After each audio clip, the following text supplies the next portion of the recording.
Hello, Vlad.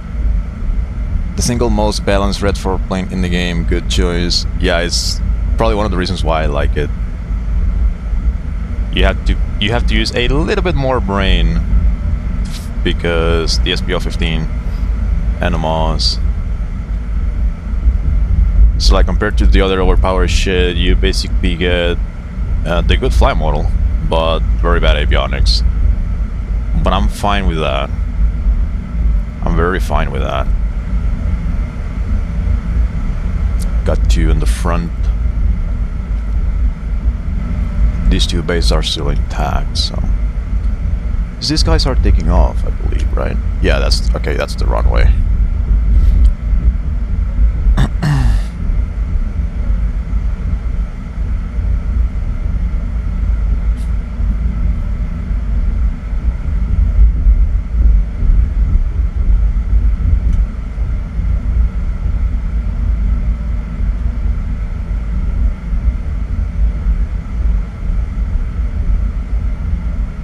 Just flared. He's flaring twice, so it's not an F-16. It's about to merge. He's popping flares up. No, don't know what that could be. AV-8. It's about to merge with it. Oh, he was about to merge with a teammate. AV-8B.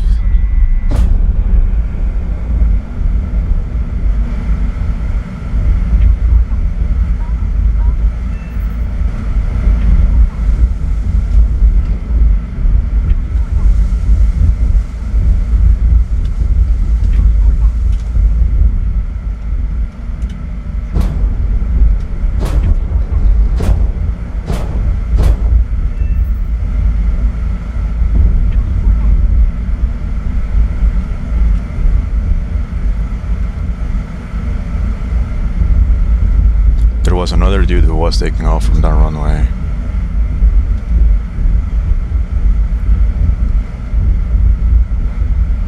Maybe not.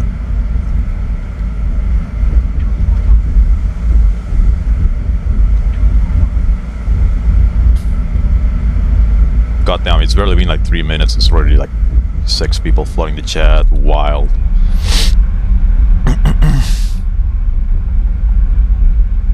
Hello, Pizza, Seaver, Vlad. I'm working on J-11, but when I get into 178 with MKK tonight. It's a fuck ton of RP.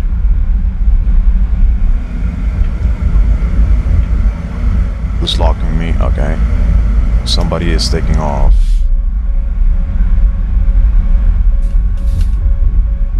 Alright, hold on. I need to lock you in.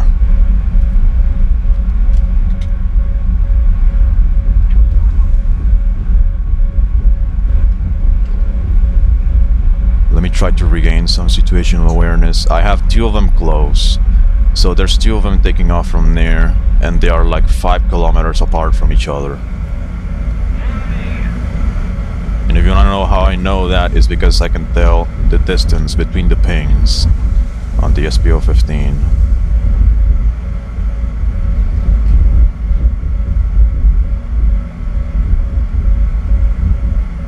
See, they're like 5 kilometers away from each other, maybe 10.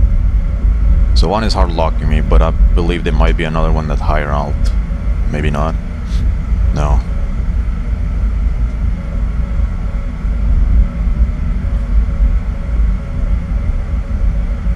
This one is climbing, that's a Fox 3.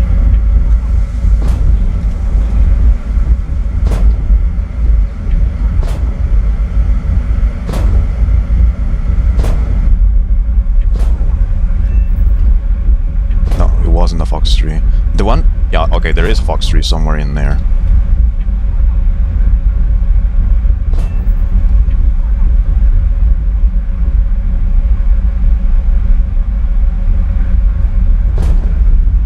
Okay, missile is gone.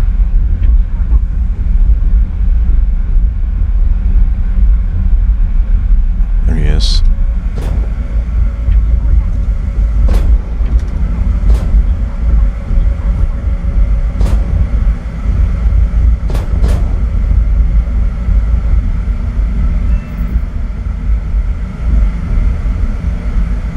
Another dude somewhere in there.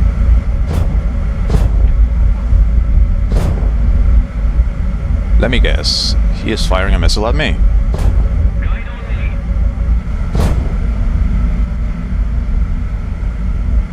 I'll disengage.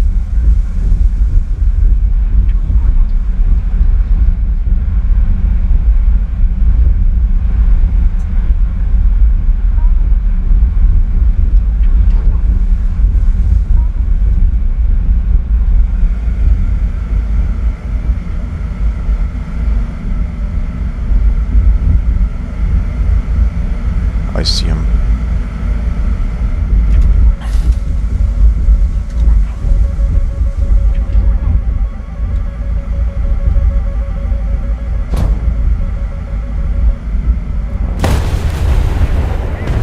Oh, okay. There was apparently two of them.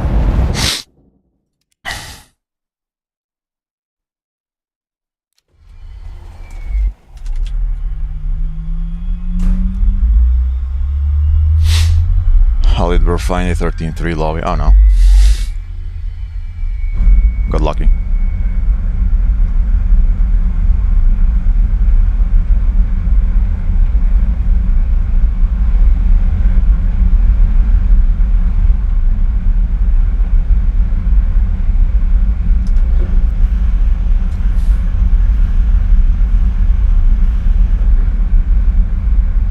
Join me on my proppers arc. I tried getting into props, but I don't have the autism for that.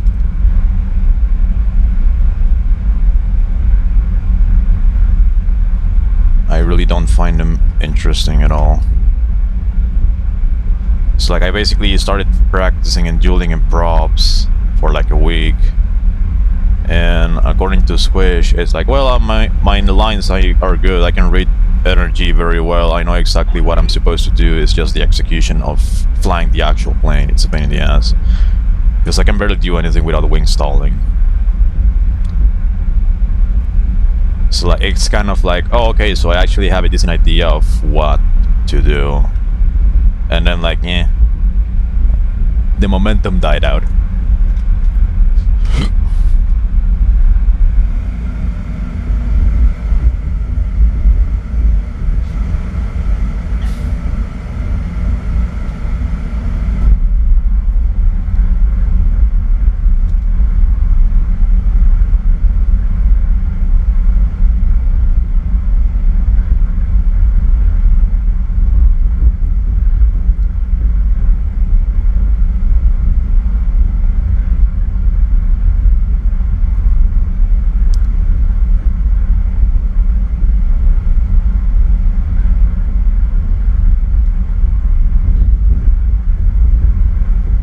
Two of them.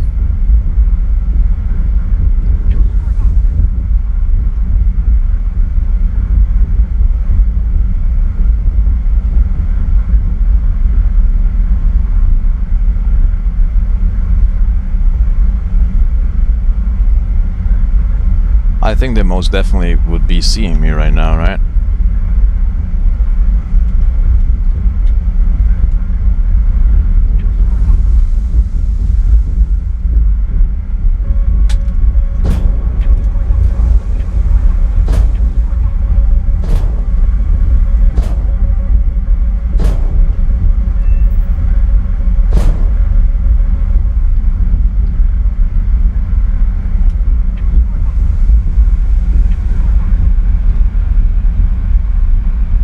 The other dude was just behind him. I don't see any.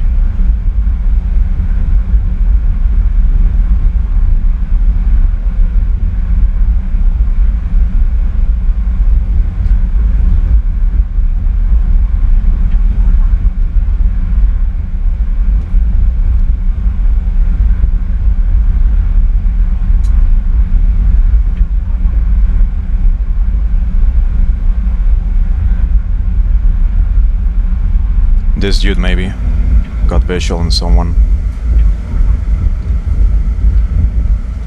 IFF first. It's an ally.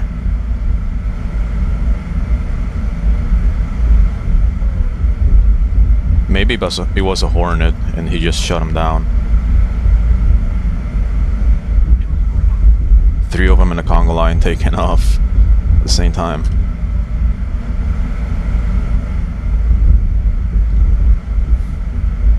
Props in Sim sounds boring as fuck. I don't know. I think a decent amount of people have fun in them, so cannot really speak on behalf of them.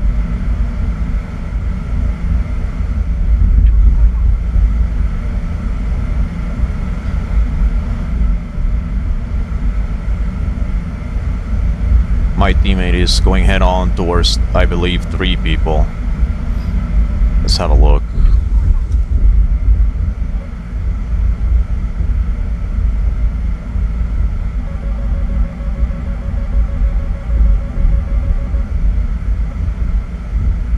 They're both going up. Oh, unfortunate.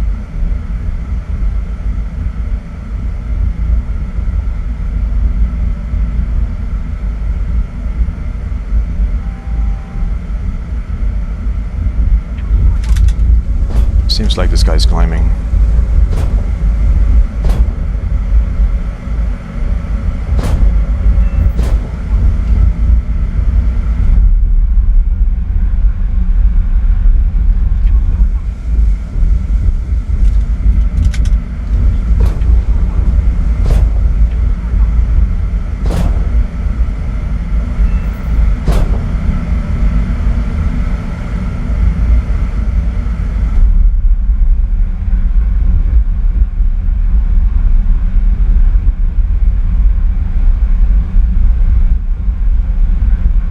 A gun kill on an F2, that's base the shit.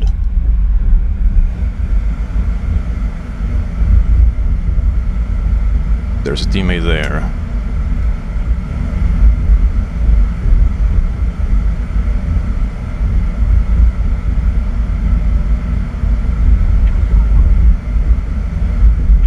I'm gonna have to start using more fuel, I'm a little bit too heavy.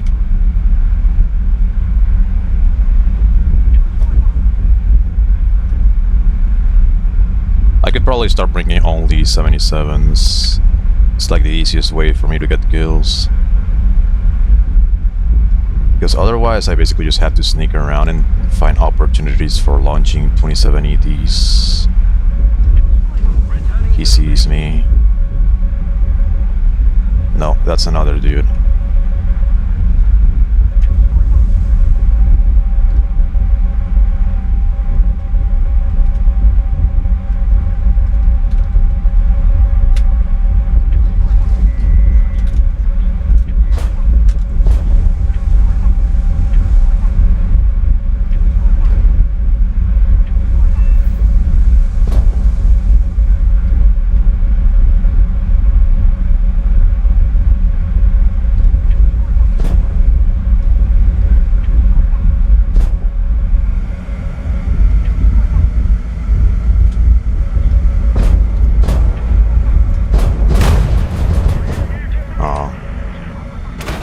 Of course.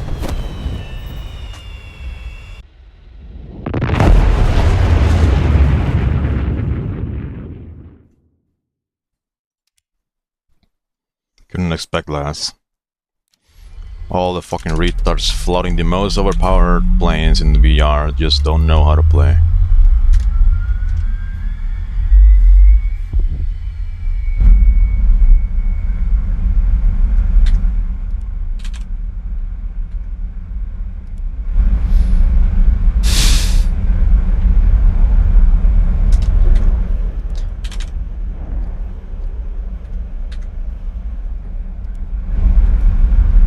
So overall for around quite a few weeks,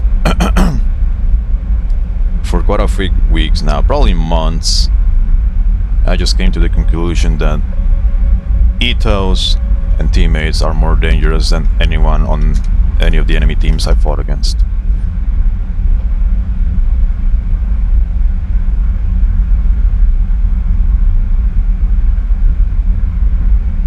Convoys are more dangerous than the enemy team.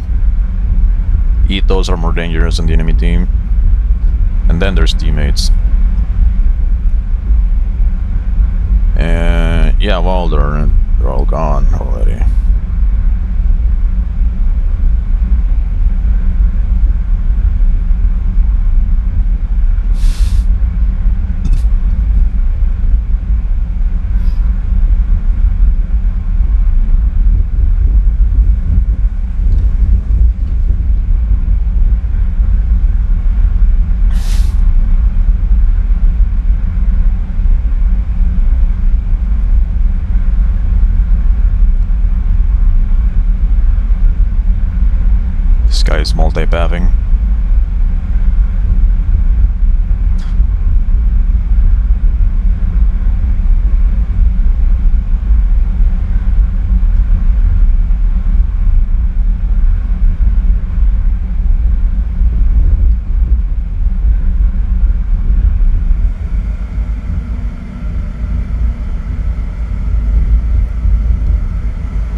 just need to find them.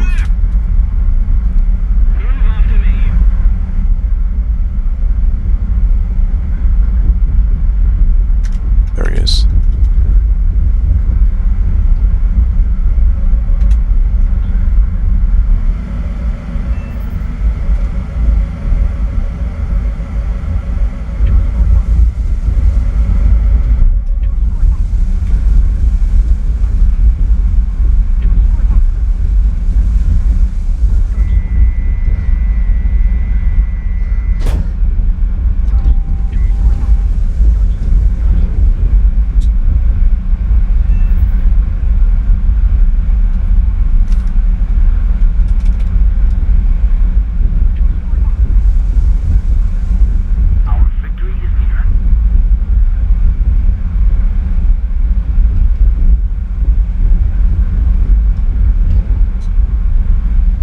Always an SU-33.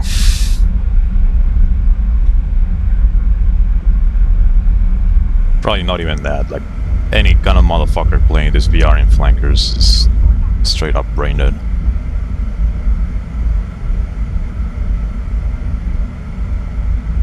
I don't know how or why you really bother firing missiles at something you haven't IFF'd yet. I have my means of IFFing. Either through context clues or actual using my radar. A lot of other stuff. It's like, I think like 99% of the time I have a very good idea of when shooting at, and I barely ever team kill. It's only like actual, like,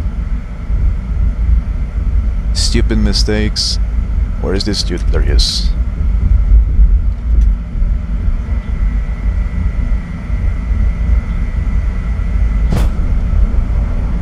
There's the other dude.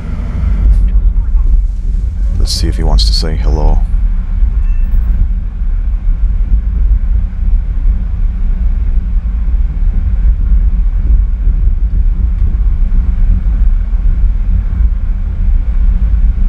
Oh, he crashed.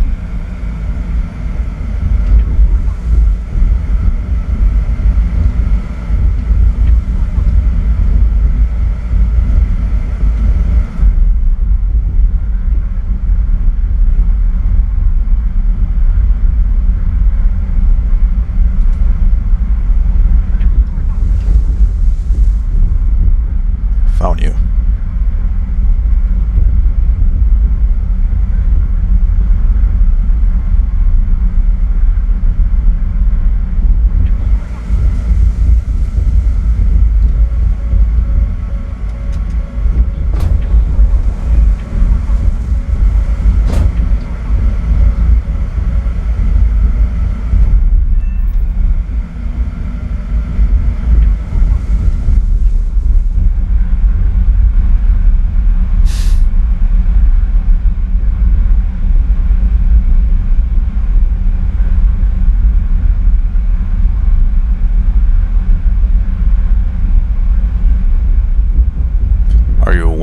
Sun, seems like it.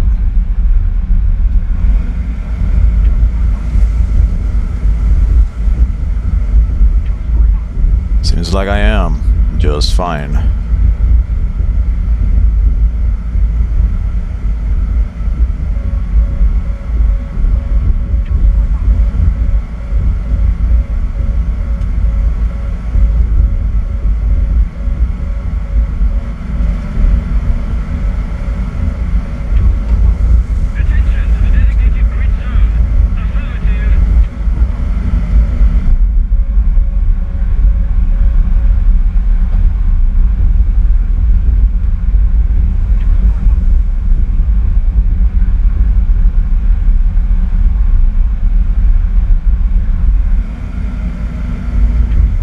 You're crashing. Oh, I found one.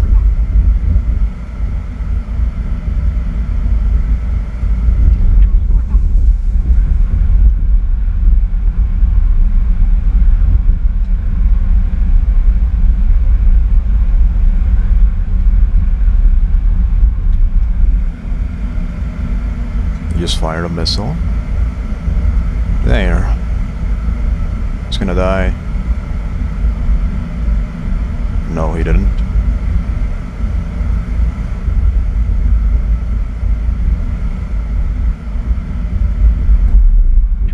bad.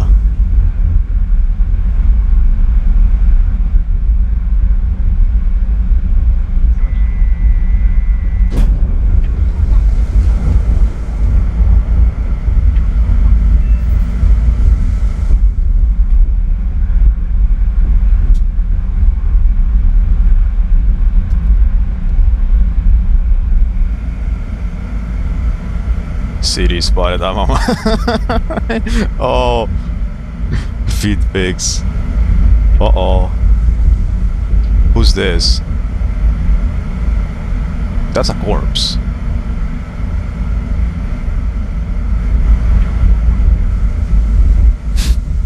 City spotted.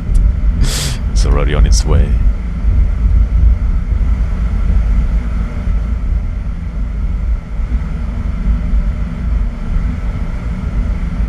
Nothing here seems like on this runway.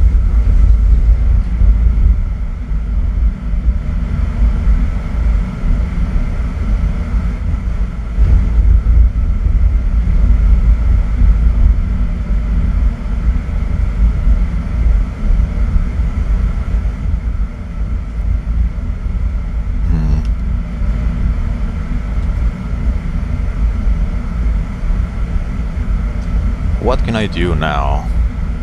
Where do I go?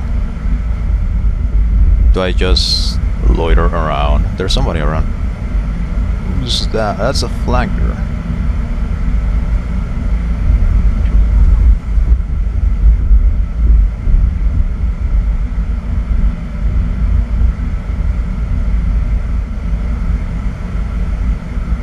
Bad guy there.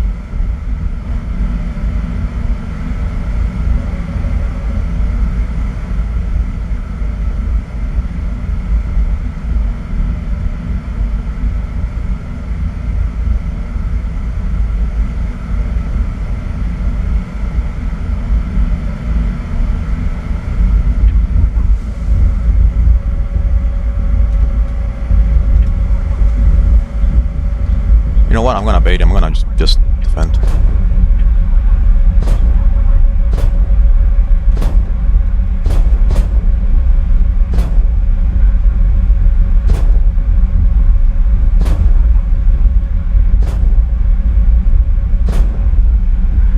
He's gonna bait him.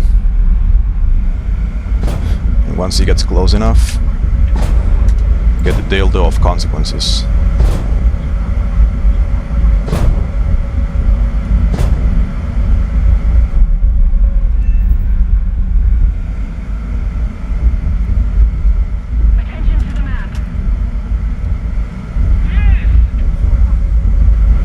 That's a stray missile. There's two of them taking off from this runway, seems like.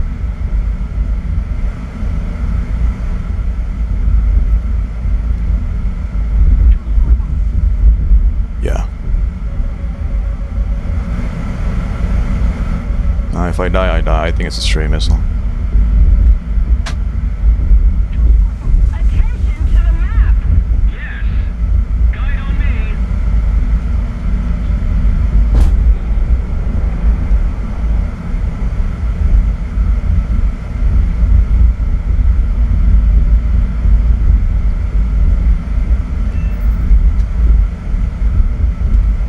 Where's the other one? There was two.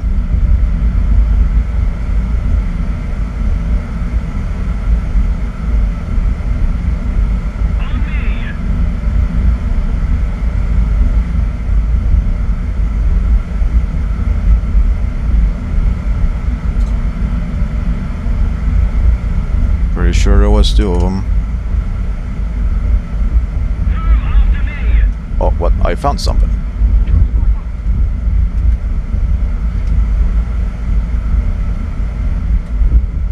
IFF. Oh, nice. Squish got him.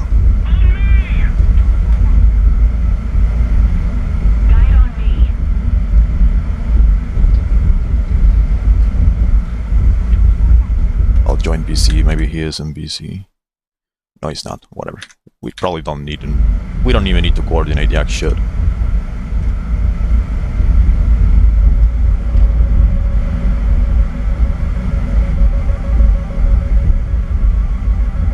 Where's that missile coming from?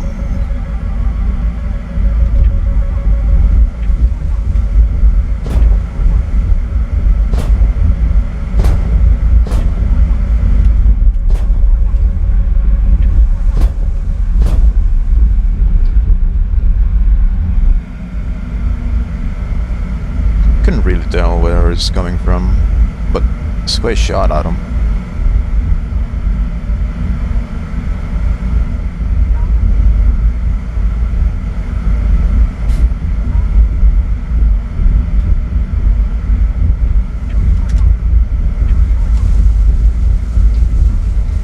I found something. Oh, yeah.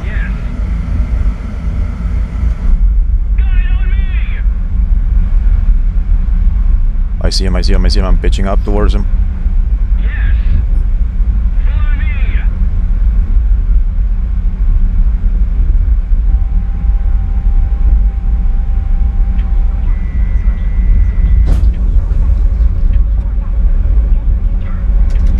Oh, fucking piece of shit.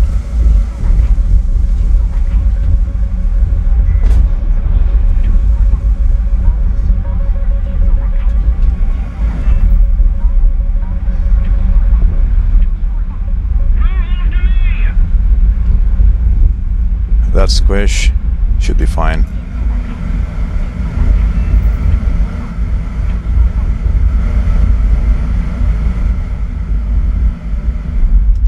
Oh, the air brake was out. I just got a ping from around here. Oh, there it is. 2 pings.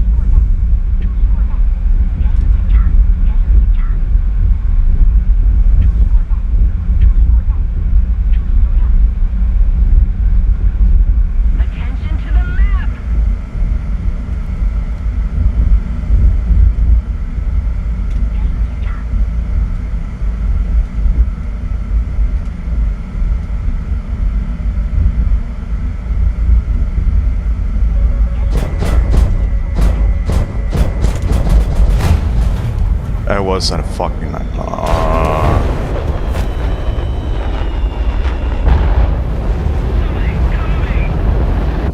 Of course it was. On me.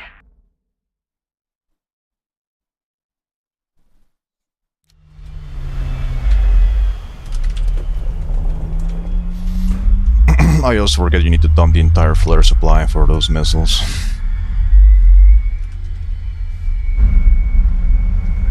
Wouldn't have known he was a fucking AM3 anyway.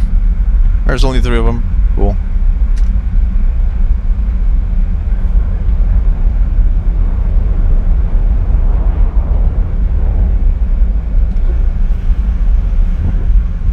It's always an SU-33. Always.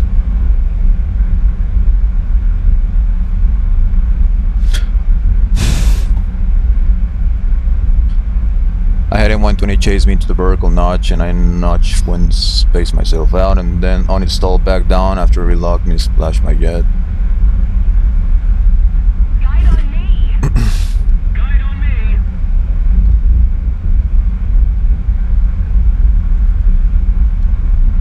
I've had a decent amount of situations where, while I'm vertical notching, the incoming missile just gets so fucking slow, it's almost impossible to maintain properly in the notch, and you just die anyway. It's one of those certified hoot classics. What's this?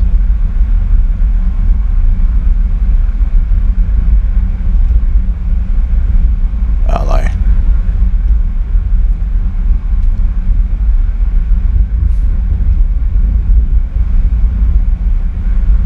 That's another ally.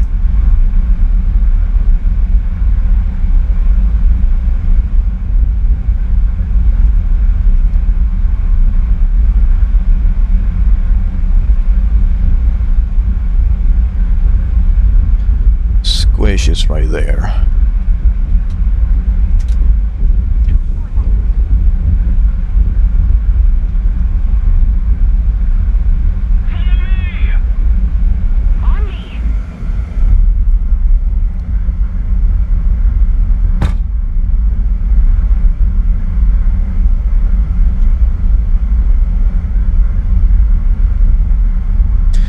like don't want to play on this side of the map anymore.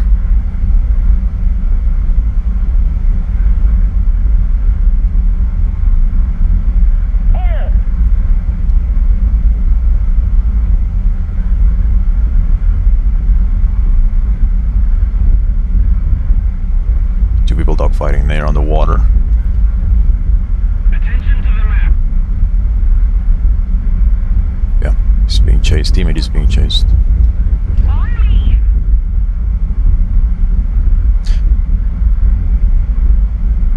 You don't micromanage between TWS head on and TWS to that apes faster. Nah, it's not needed.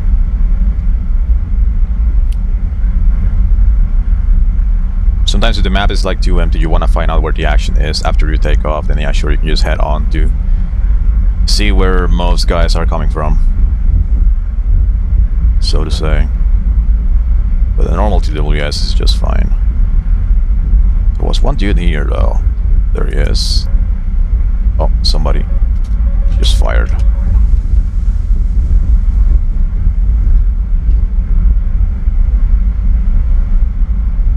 Someone there. Let's have a look. He's probably shooting at Squish. Cover me. Guide on me. I don't see him. Maybe I do now.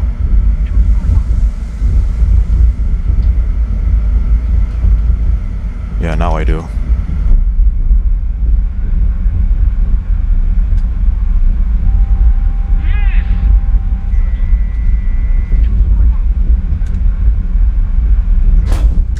Hopefully he doesn't fire another one.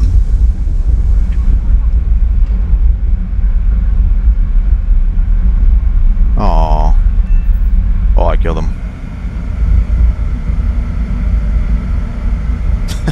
Just firing all that shit at him. Oh. Excuse me.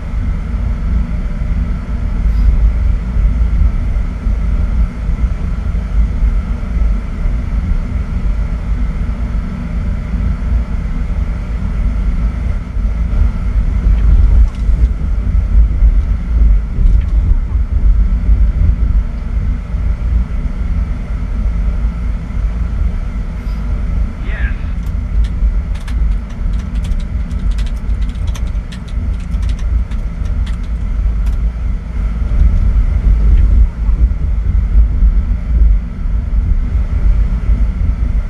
It's gotta be this dude, right? Those pings I just got a moment ago. I believe so.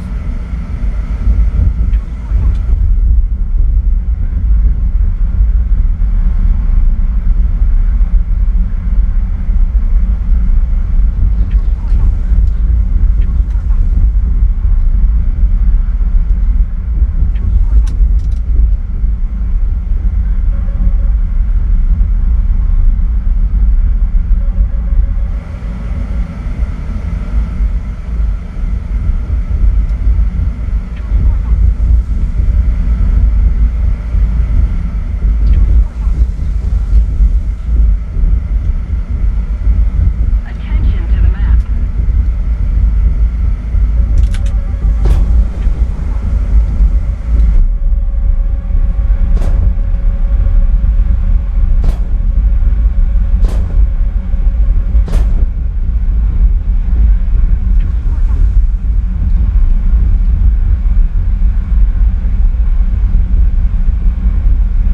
I'm getting pincered in a moment.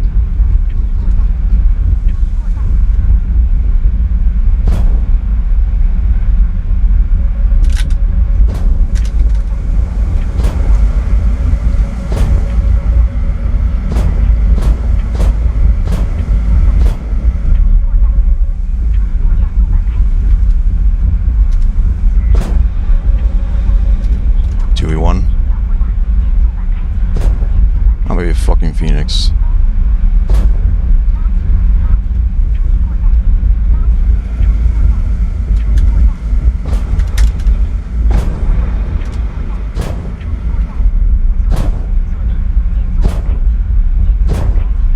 Dead.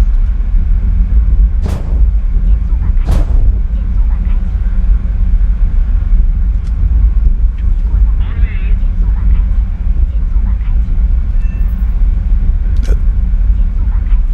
Sub bomber has arrived to save the day. Brought the sub bomber as waste.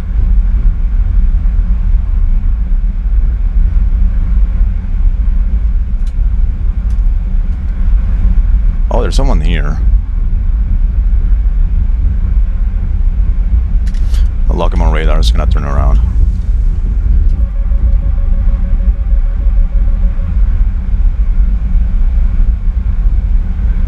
Squish better not be launching at me. On me. There's one dude here. Attention to the designated grid square.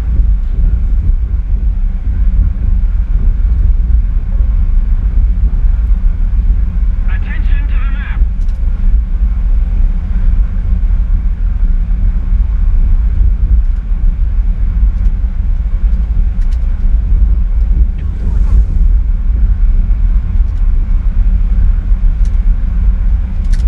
There he is. I'll get my revenge.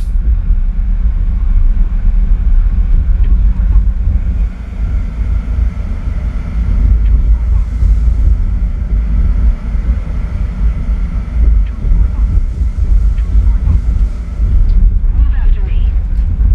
Follow me. Oh. I wanted to dogfight, but seems like he's going towards Squish. I might as well just finish him off right now. Follow me.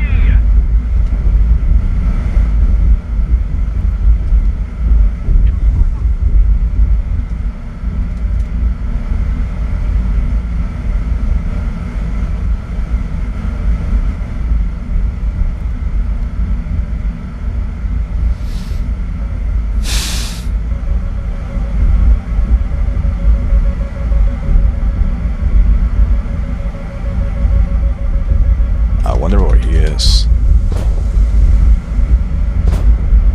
Ah, medium altitude. I see him.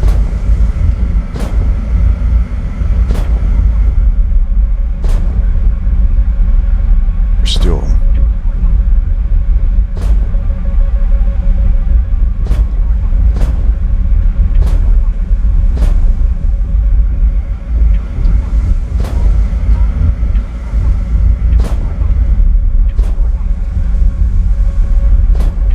Am I being shot at by a teammate again? I agree. Guide on me.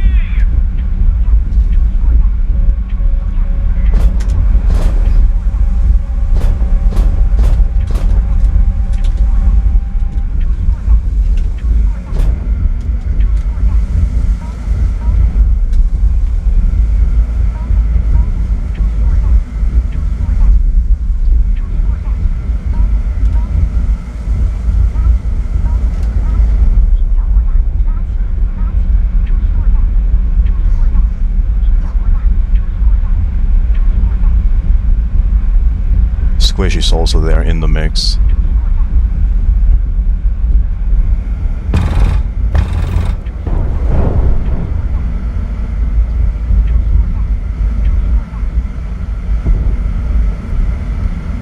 Alright, I'm RTB. After me. Returning to the airfield.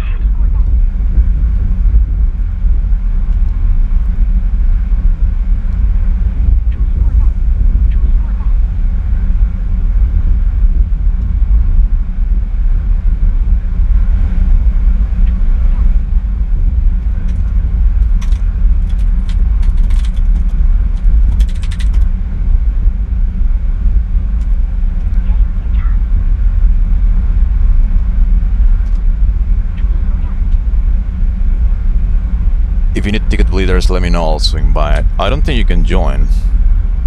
And Ark is already here.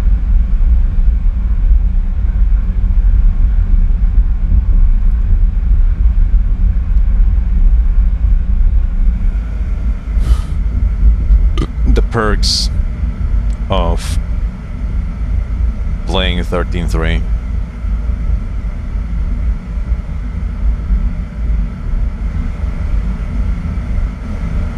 Like, just me flying this thing in the last few days is the most at home I've ever felt.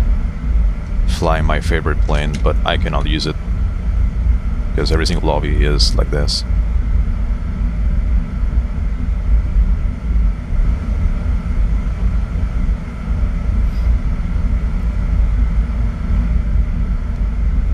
Everyone just fucking dies.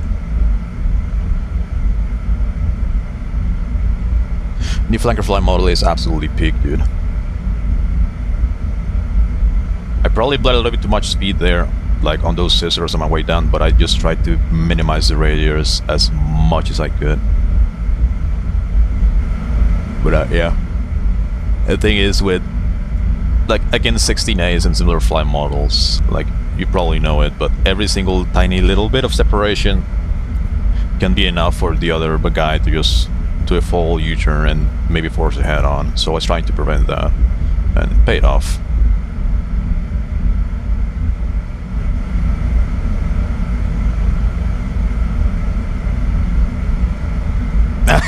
Let's go.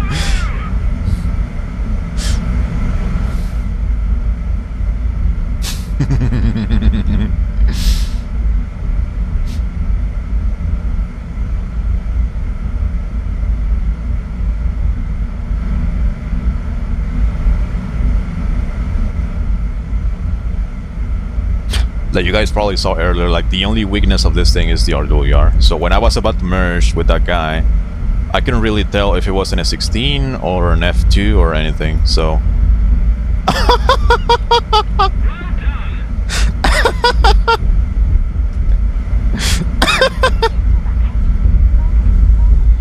Should have taken off better.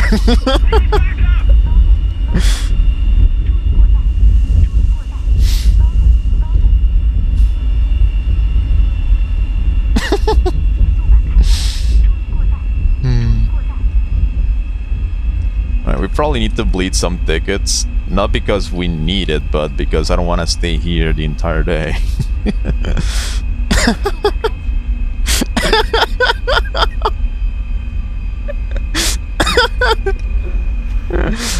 It's fucking disrespectful as fuck.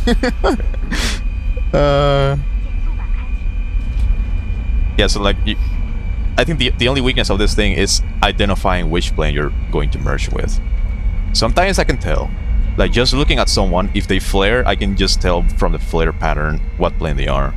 And also from how far away my IRST locks onto them. Like, stuff like that, like quite literally, it's basically autism in the works. So back in the day, during 2024, you will be able to identify which kind of plane you were locking in the contrails by how far away your IRST locked onto them in a head-on aspect. So I think the IRST should lock onto head-on F-15s from a little bit above 20 kilometers. And for F-16s, it's like 15 or 10. Also recognizing the flare patterns, like, you know, the, what's it called?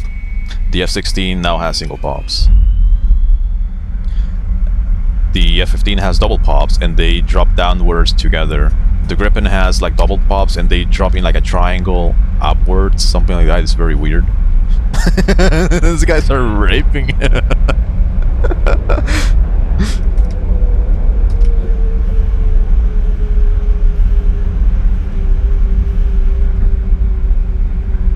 Arc straight up auto farming in this 34. He fucking is.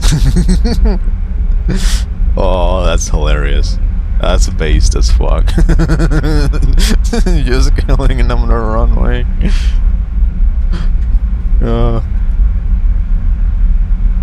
See, like, this is a good game. It's a boring game, but it's a good game. I got my kills. My ego is successfully inflated from this match.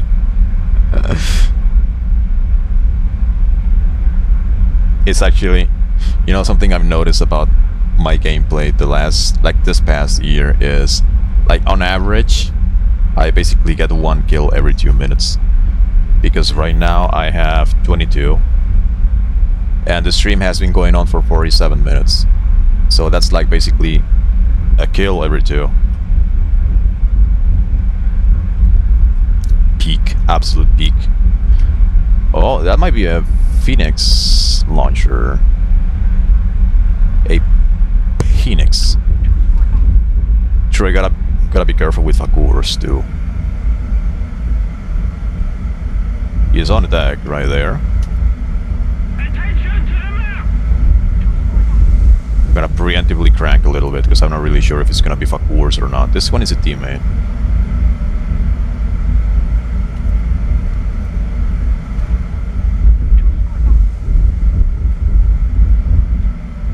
Cover me!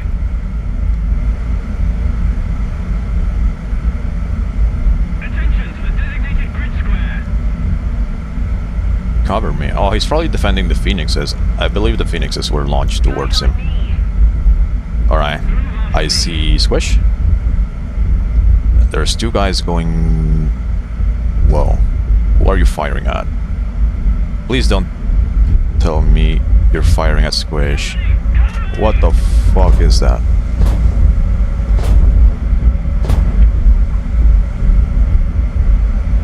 What?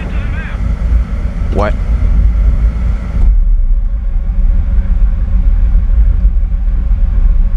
Those motherfuckers better be stray.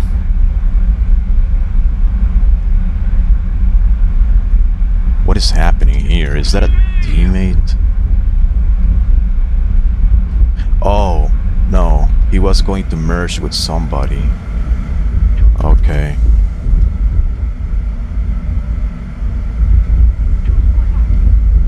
After me! Follow me! That's great. Okay. I didn't know. This man just fired a missile at me. That's a Phoenix. Yeah, that smoke trail is gigantic. It has to be a Phoenix.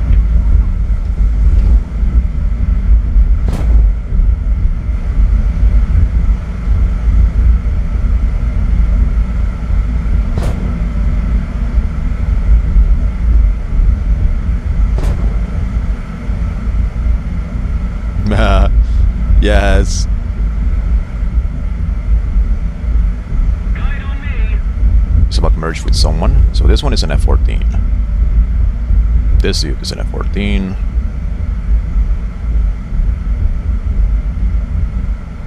Maybe not. No, it wasn't an F-14. A fucking guy crashed. Attention to the map! There's a couple joiners.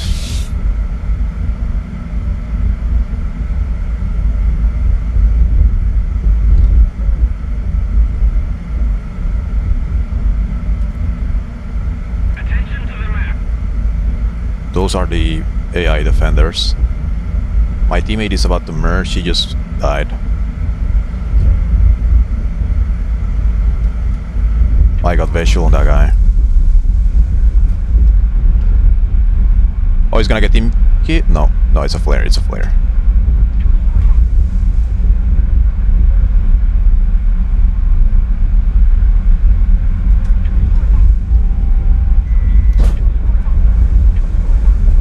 Make sure he dies. Oh, he's flaring.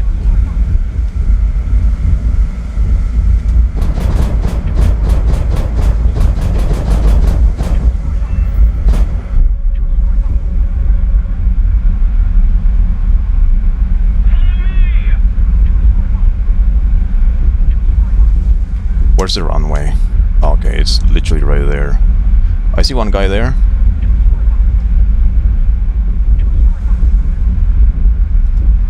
I'm gonna fire a traffic ball of consequences.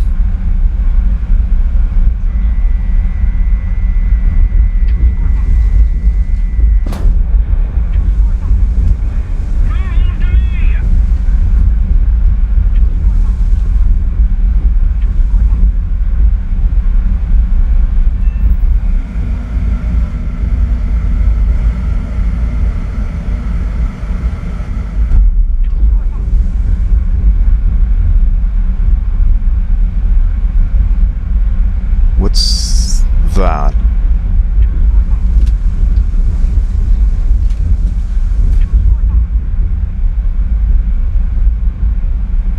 Bad guy.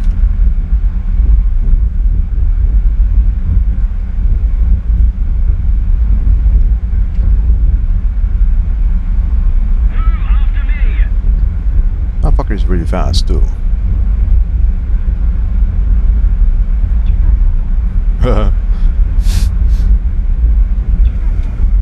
What is that thing?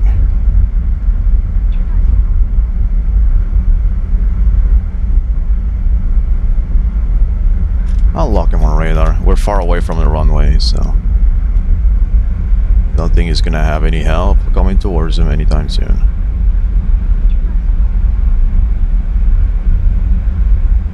What plane is that? Oh, it might be an R-Park. Good thing is the flanker is fast as fuck. He's not multi-pathing either, so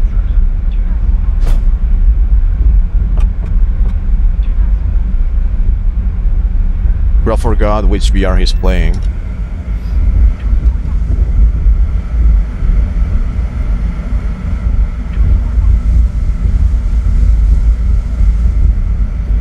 Guide on me.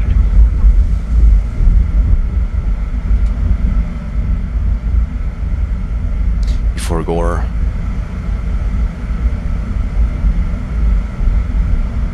There's someone in this direction.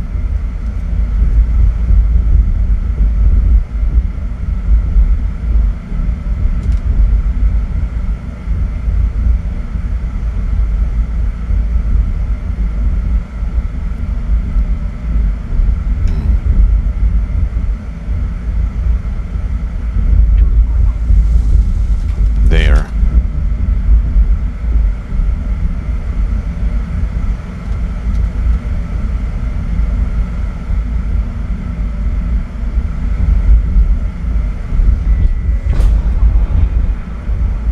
Does he not see me at all?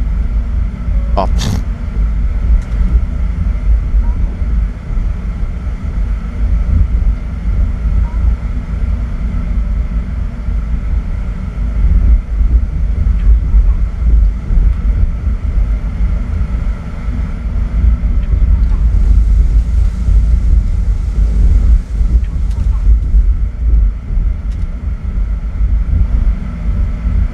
Gonna count that as an aura kill. Hey, we're not necessarily winning, what the fuck? Arc, lock in. Attention to the designated grid square. Follow me.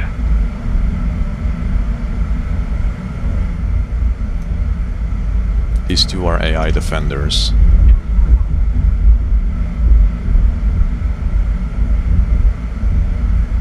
Seems like there's no one taking off from here. There's another runway somewhere in there. Somebody cover me. Oh. Feed picks, yeah. Roger that.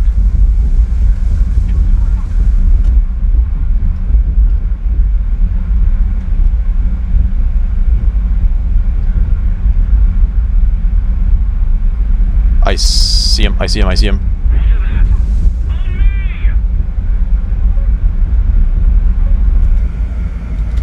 Single pop flares.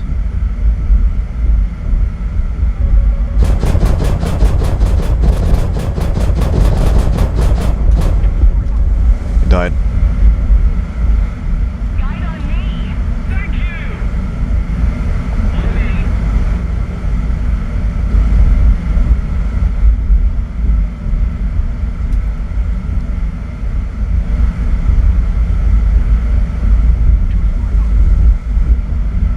On me. Move after me.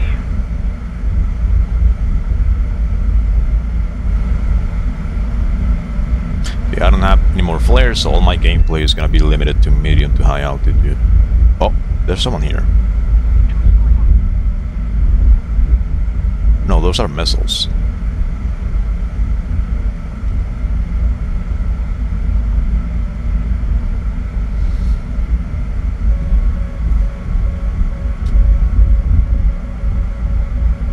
Is that a Fox 1?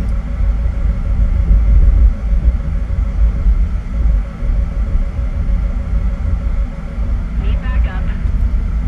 Affirmative. On me.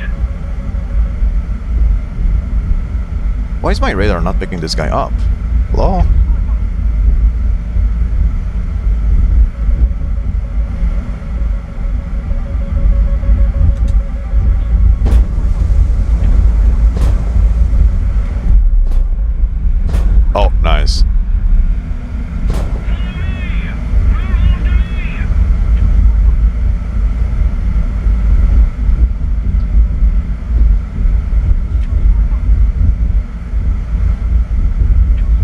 on the water. Here. Attention to the map. Attention to the designated grid zone. There's another one next to him too.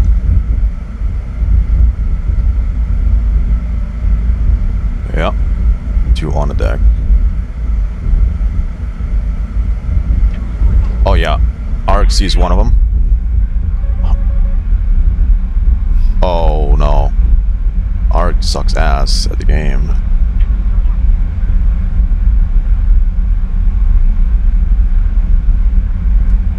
That's teammate. He's gonna team kill. Attention to the designated grid zone.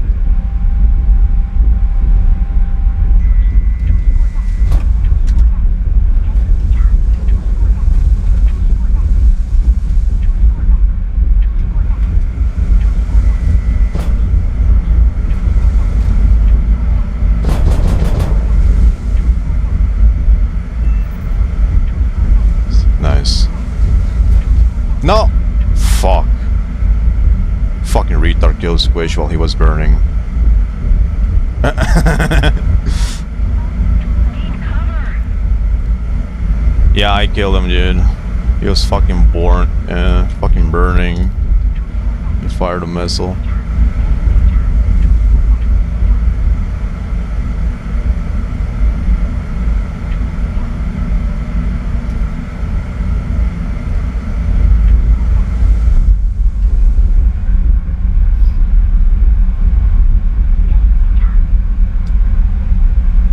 I don't think any of them would be dumb enough to spawn on the carrier. I'm also very low on fuel, so I'm just gonna R2E. Follow me.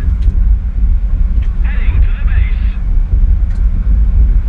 We don't have enough ticket drain though. Need to drain tickets to win.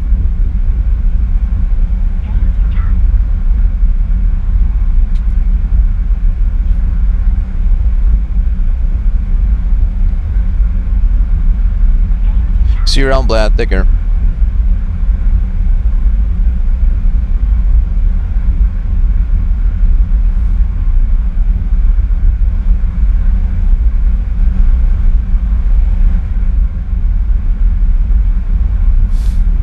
Guide on me. Guide on me. Returning to the base. Should ground battle.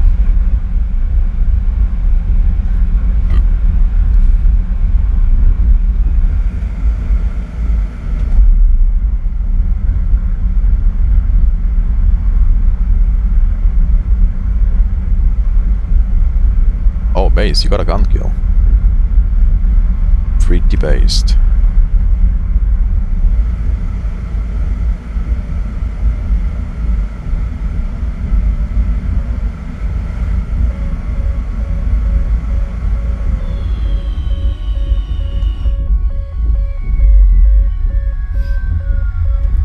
Surveillance. Destroy bombers on B5. Oh, those motherfuckers right there. I'll go have a look after I take off.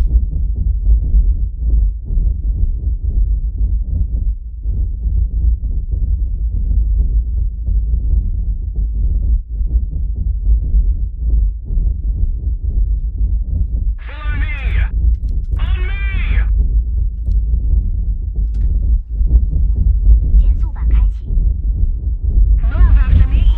On me. Oh, Mustang is here. It's over for them. Attention to the designated grid square. Yes, get him, To Mustang. the designated grid zone. Get him. Attention to the designated grid square. Okay, shut up.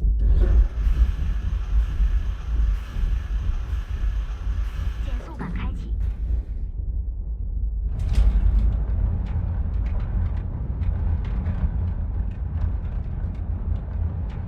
减速板开启。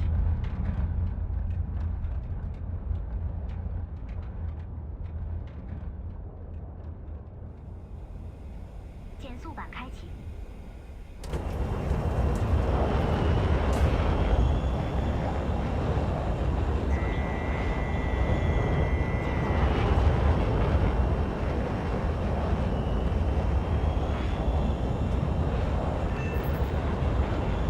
I wish premium flankers had better flight model than SE-30SM, as they should.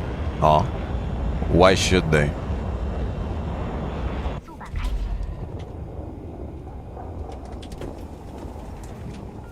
If you're gonna start coping about thrust vectoring affecting energy retention, you're delusional.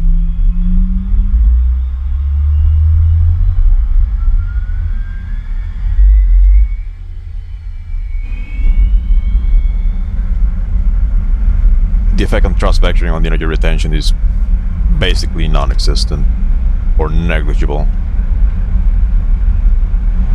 I think the flanker fly model used to be so fucking bad for so damn long that when the SE-30 came to the game, it was so fucking garbage across the board that the only conclusion that people came into was because thrust vectoring. They ended up blaming the thrust vectoring, which is not really the one at fault.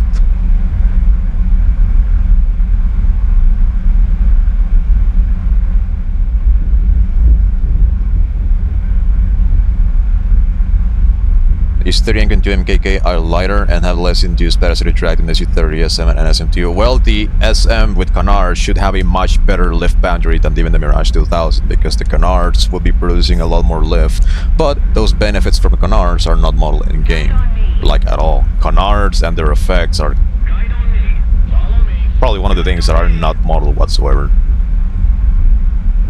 So I think on Euro canards like the Gripen and Eurofighter, like, the benefit of the canards they have is modeled to the full extent, but with none of the drawbacks. And in the case of the SU-30 and the SU-33, like, the benefit of canards is not modeled whatsoever.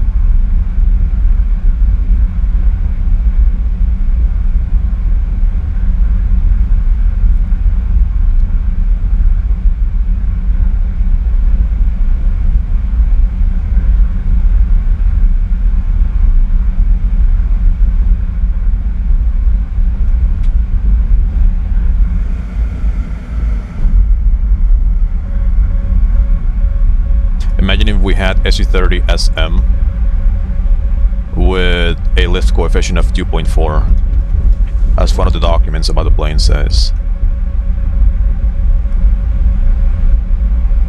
This guy fired a Fox 1 at me. I drank it. Attention to the designated grid square. Guide on. Wow, Mustang bad.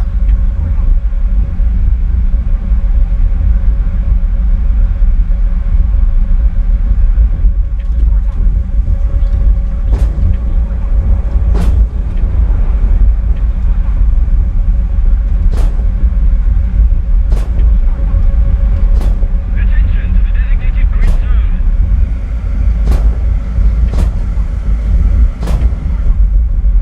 The victory is here. Attention to the map.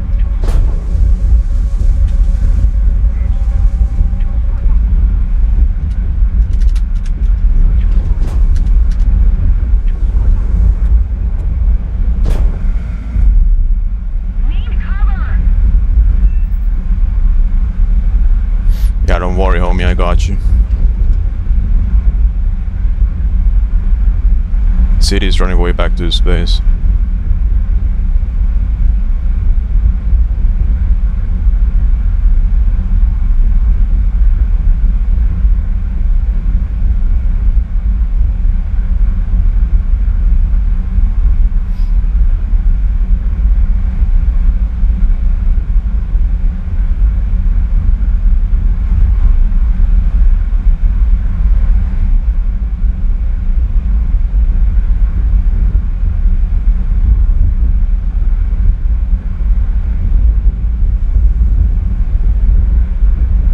How far away am I from the runway?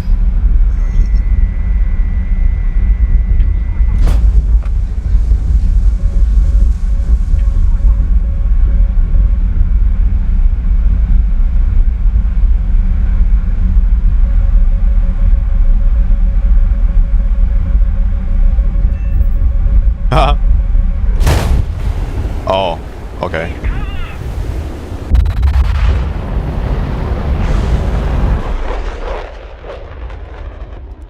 We're winning. So a fucking slow ass piece of shit was actually able to catch me. That's cool. I thought Squish was nearby.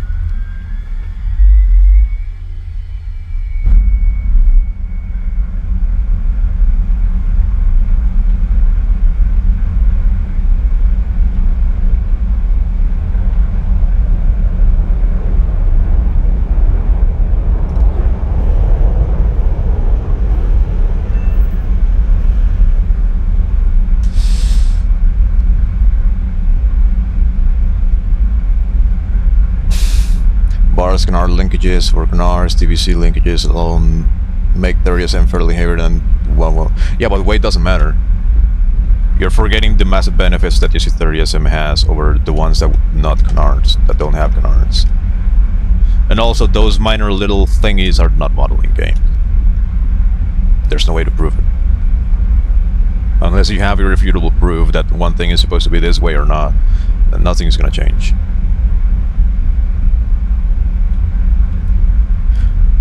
Like, go gather documents and prove to Gaijin, just prove to them that the Eurofighter cannot exceed 26 degrees of AOA. Prove to them it's impossible. Just prove it.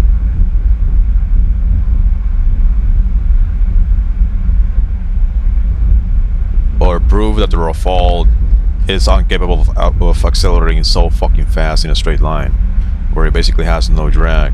Oh, do you know, as a matter of fact, you can take the Super Hornet on a test flight. Like, I shit you not, just go do this yourself. Take a Super Hornet in a test drive, cut throttle, dive around 10 degrees, and pull out the air brake. The air brake barely slows down the airframe.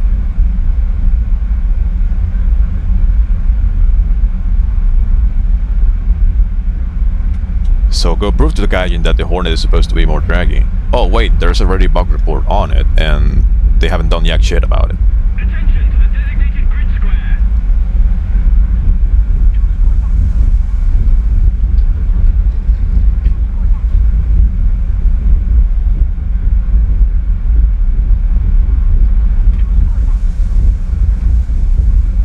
Attention to the map.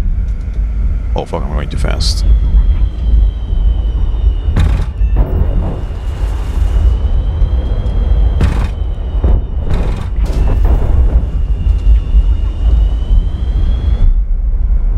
Interesting.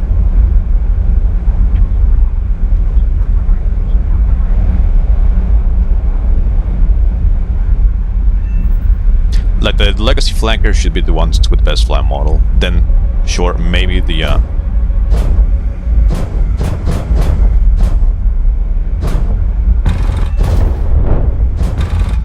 who the fuck is... Oh, these fucking bastards. I was about to get aura farmed by a fucking AI plane with missiles.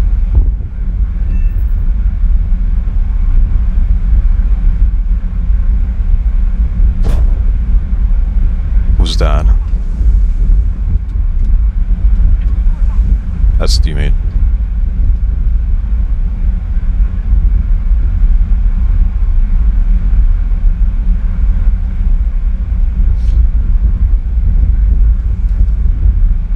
It does matter a lot though, bleed rates are affected by it. Well, you know what? If the C30SM was 100% accurate, I would take all the bleed rates in the world. I will take all the bleed rates in the world.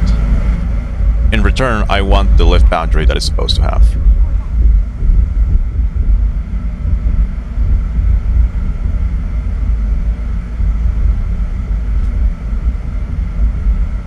Make the SC30SM the draggiest motherfucker in the game. I don't care. But give me the lift boundary it's supposed to have.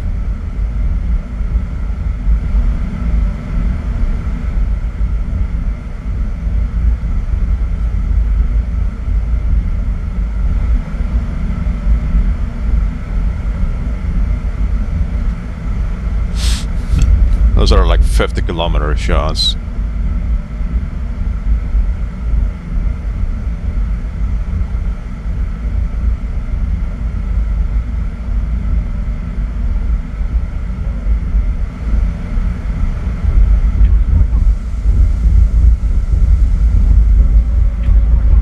It's a fuck war.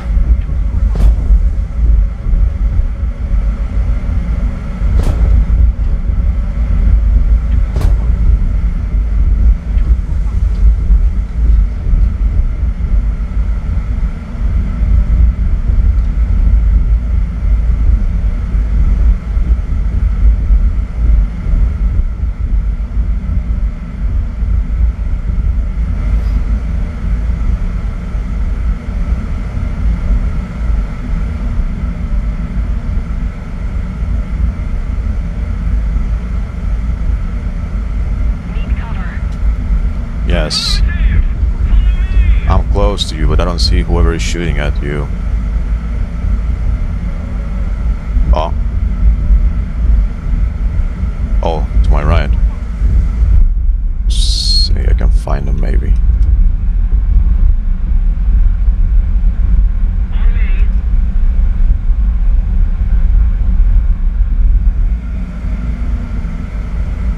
I see him.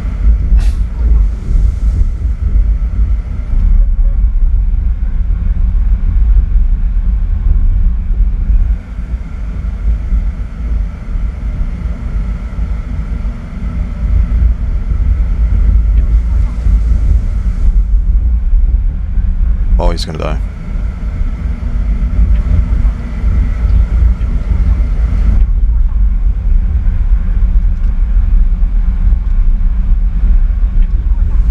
On me.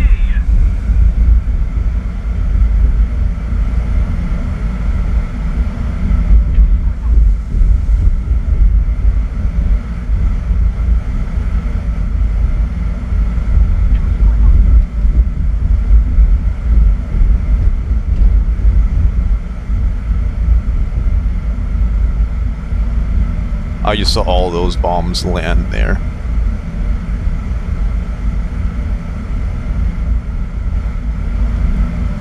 There's another runway somewhere in there, but I don't see it.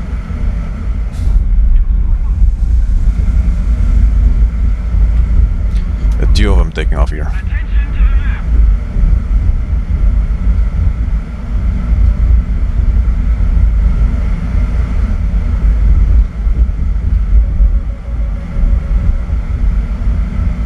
Yep.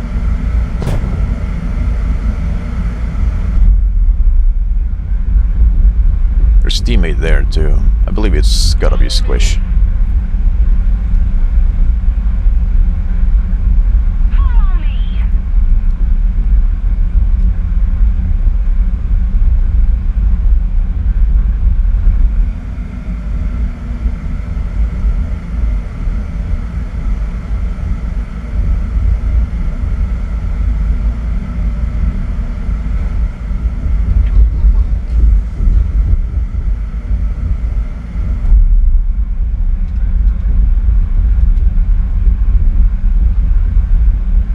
Squish is about to merge. He needs help with the F2.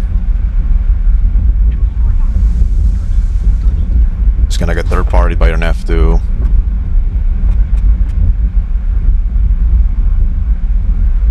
Fuck. Ah, damn it. I knew it.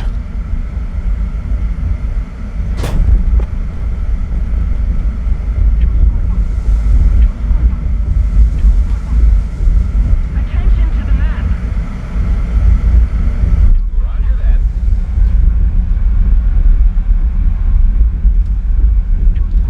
On me.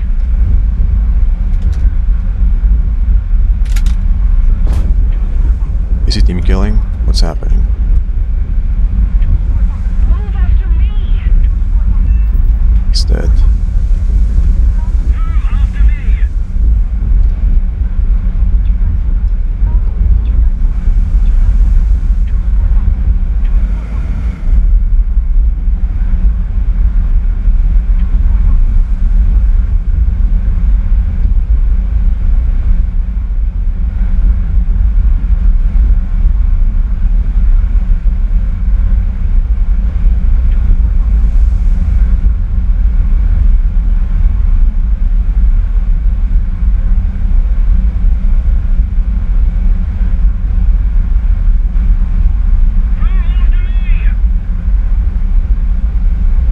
Move after me.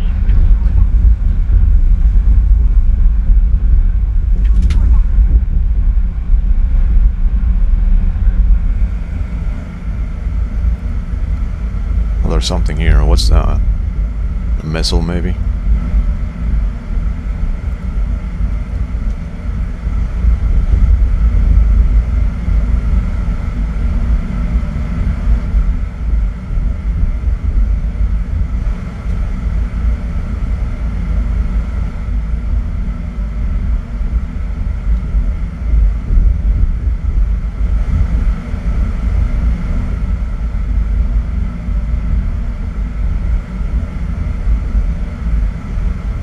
teammate is firing on him. It's probably ARC or Mustang. Oh, Mustang.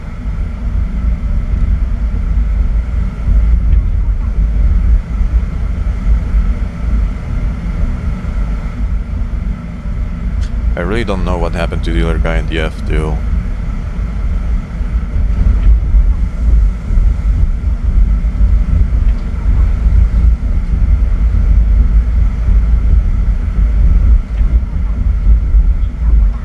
Oh, there's someone here. On the deck.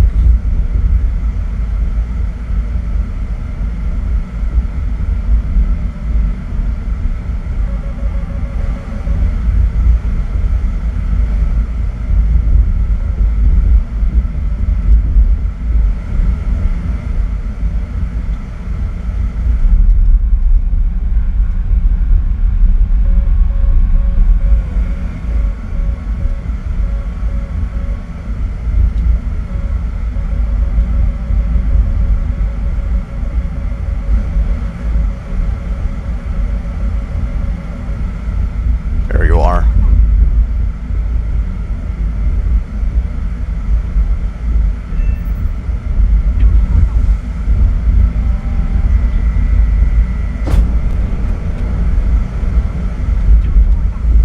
I'll go dogfight him. Unless he just wants to run away. Oh, no, he doesn't.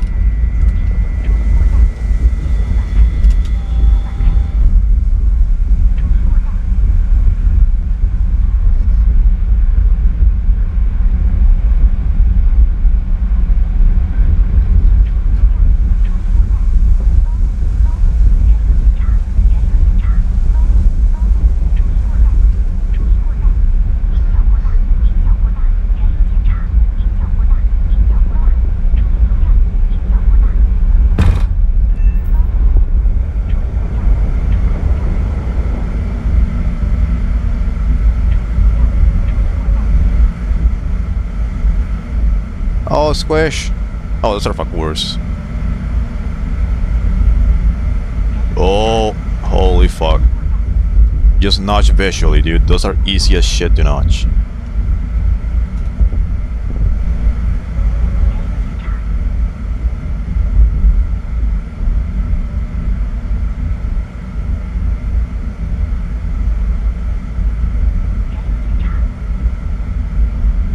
I gotta go help him. Yes, nice.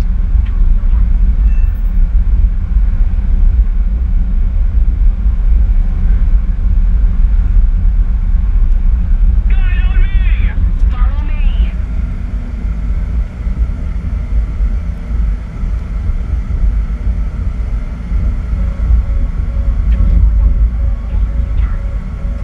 Need cover! Roger that! Guide on me!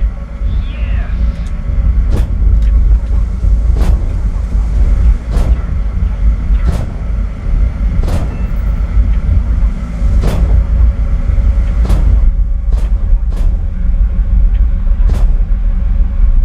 Who shot at me? This dude?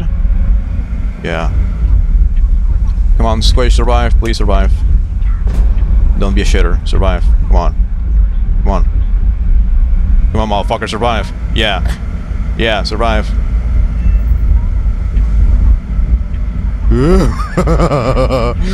Yes. Yes. Guide on me! What the f... That's a stray missile. Right?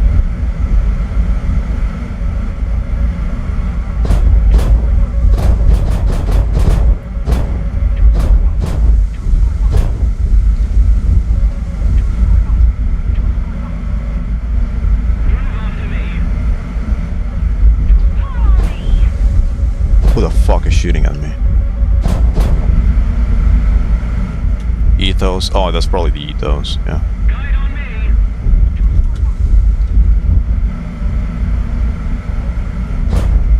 me! Wait, hold on a fucking second, what's this? It's an AI plane.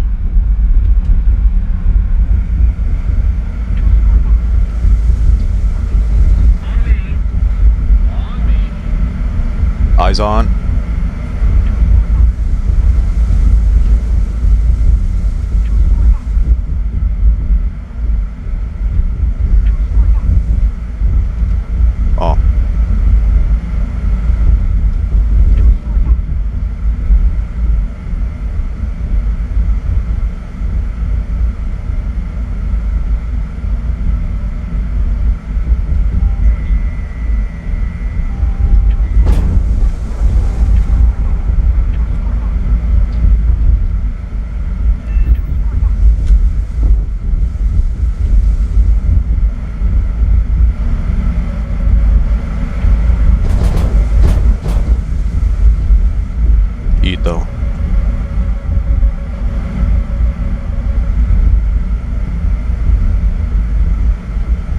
Nice.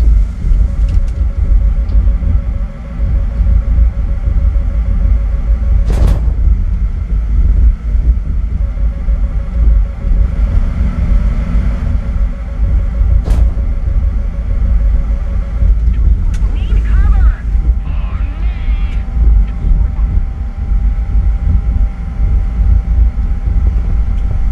Brother, I have no fucking idea what my radar is looking at. Guide on me!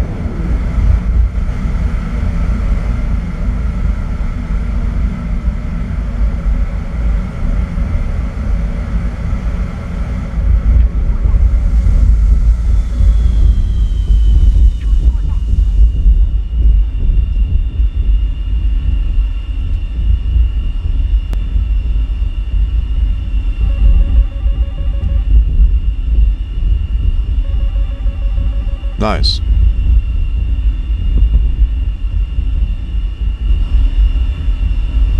Move after me. Follow me!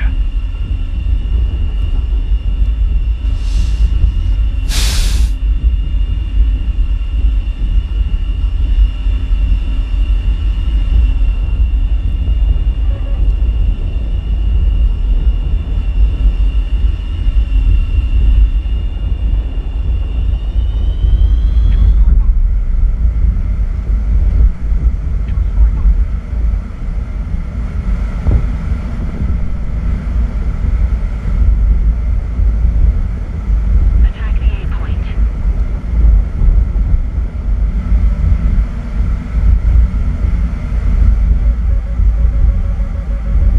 No, I crashed. Oh, there you go. There he is.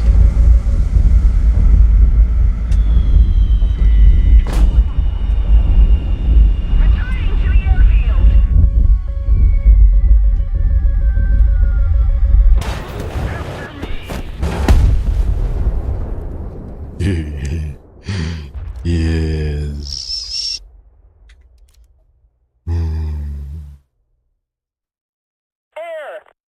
Air. Is it worth it to spawn again? Oh, fuck it, I'll do it. Guide on me.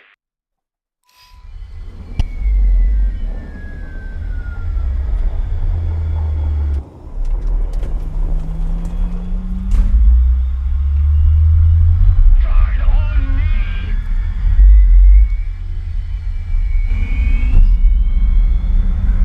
Got the sub bomber.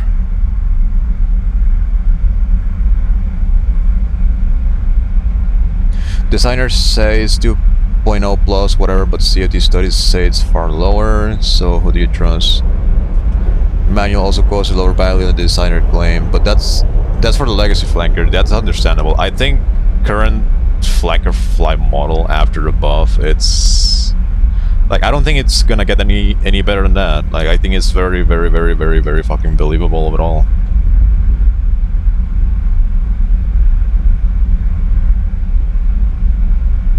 Like this thing, oh dude. Like overall during most of 2025 I didn't really play legacy flankers that much because I think for like half a year we didn't even have 13-3 bracket. So every single flanker except the SU-30 was basically just, well, every single flanker in the game was forced to go into top tier, like it or not. So SU-27 SM became kind of slightly unplayable. The earlier flankers of course became absolutely unplayable too. But dude, being able to finally play flanker again after all this time, oh. Like it's literally the plane I have the absolute most experience in. Quite literally. It's the plane I love the most. It's my teammate, their city. City is right there. Attention to the designated grid zone. Attention to the designated grid square. Current flank flight model gets the same luxury of overperforming like NATOid planes. Correct, yep.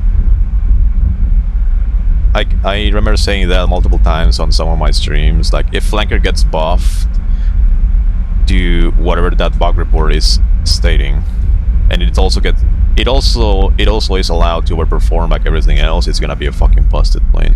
But the thing is, I guess I overestimated the bug report. Or maybe I just underestimated the way they just balance or just made it so it meets the requirements. But yeah, the flight model is fucking insane. So you have a flight model that is like insanely fucking solid, like overall, like across the whole board, right? You really fucking cracked flight model. And it also has a Cobra button, so you can pull a massive fucking Cobra, which is really fucking handy overall, if used correctly. So you basically have like a 15A flight model, which is really insane. Probably a little bit better overall. And on top of that, you have fucking Cobra button.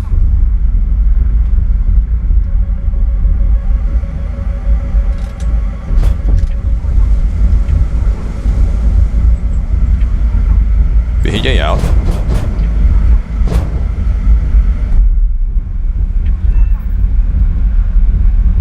One of them crashed.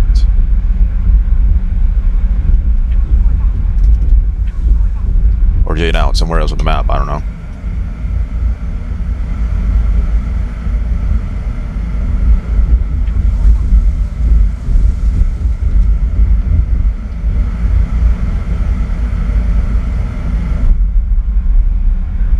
Who's that? Okay, that's a teammate, seems like.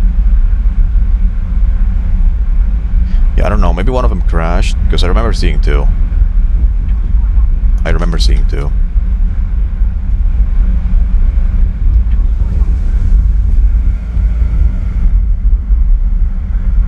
See you around. I had to start grinding 27S with only 27 Rs and 73s versus rough. Oh. Yeah, that's massive cock and ball torture, not gonna lie. I get that.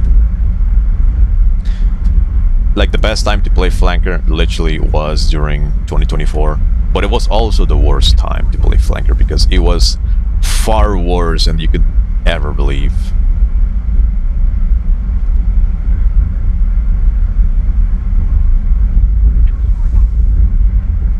Like, you had to be there.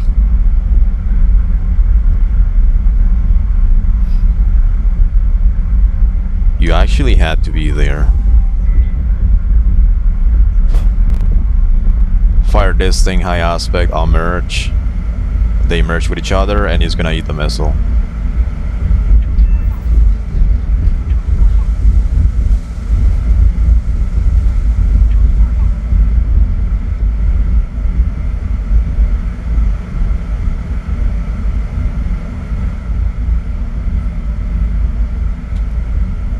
There's only 2 people left.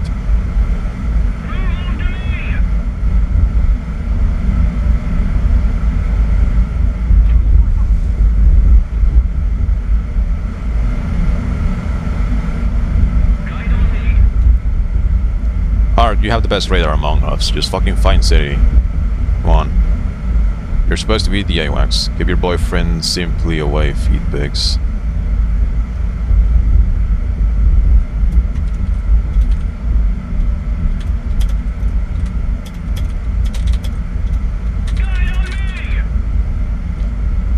Sorry, but you can't contain. Okay. Wah wah.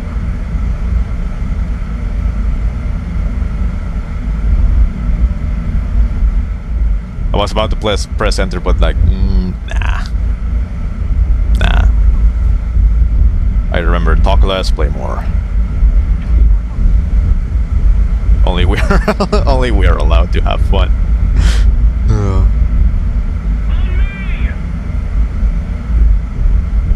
Oh, somebody's dogfighting. That better not be Mustang losing.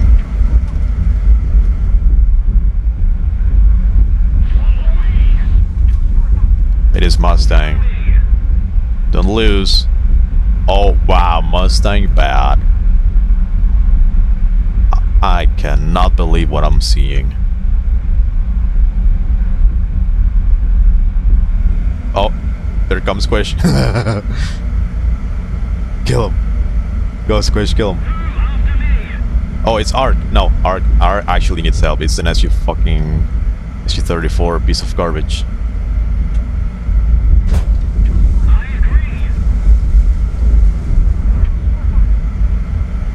Oh,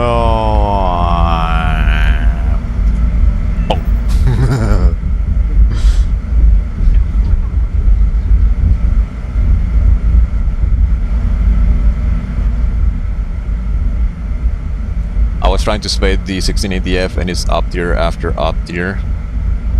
Are you playing in fucking ARB? Ew. Just playing sim. Like, maybe you can probably play ARB like a few matches, get the chaff, and then just play on sim. I think it's so much more enjoyable. Or at least that's the way I see it.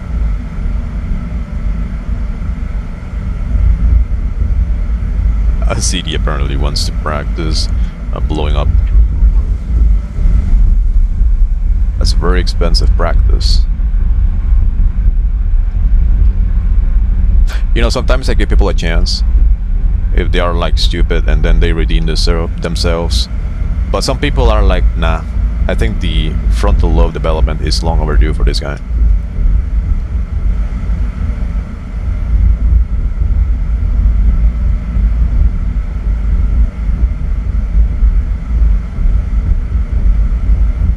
Matter of fact, I think if he would have to glaze me really hard for a few weeks, and then maybe I'll forgive him.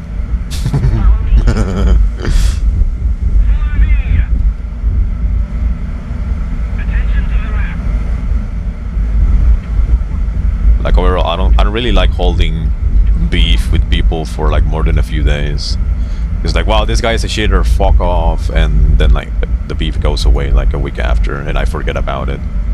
It's also one of the main reasons why sometimes when there's somebody playing EC and I get pinged to go snipe them, for example, I don't really pay attention. Attention to the map. Okay, my teammates see him. Alright. It's being shut up.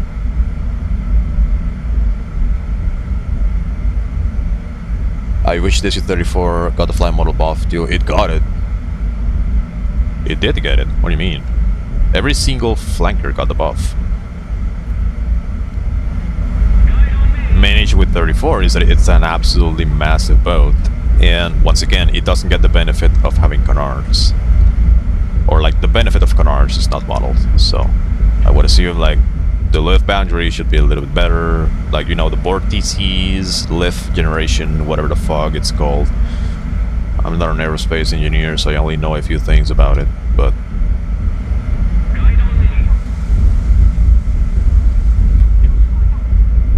the little canard thingies should be providing a little benefit, but they do not provide anything yet. Probably never will, but it's whatever. Like in the case of the SU-30, like the fly model being underperforming, quote unquote, allegedly, it's kind of whatever, because thrust vectoring just makes the plane so damn powerful if you use it correctly, that whatever happens below 500 kph doesn't matter, because you just have thrust vectoring. You just so conventional flight models use speed as energy, and the SU-30 uses both speed and altitude. So for conventional flight, you use altitude as a resource, speed as a resource, and then when you switch to thrust vectoring, you use altitude as a resource. You don't need speed. You don't give a fuck about speed. You have thrust vectoring. So overall, the fly model for slow speeds, like having thrust vectoring, just basically means that anything below 500 kph just doesn't matter.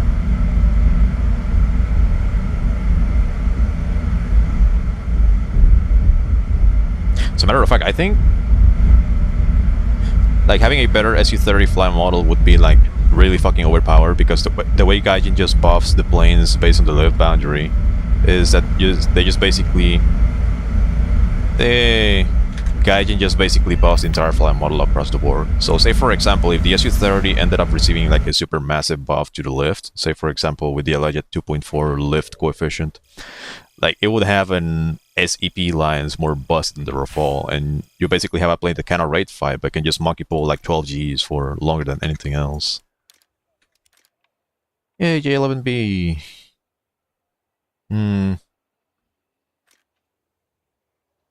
I don't really know if I want to play it, dude.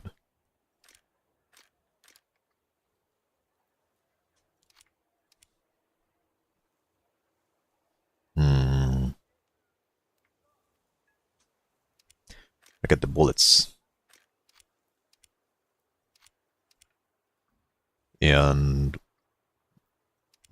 bombs. Well, it doesn't fucking matter. I'm never gonna use this.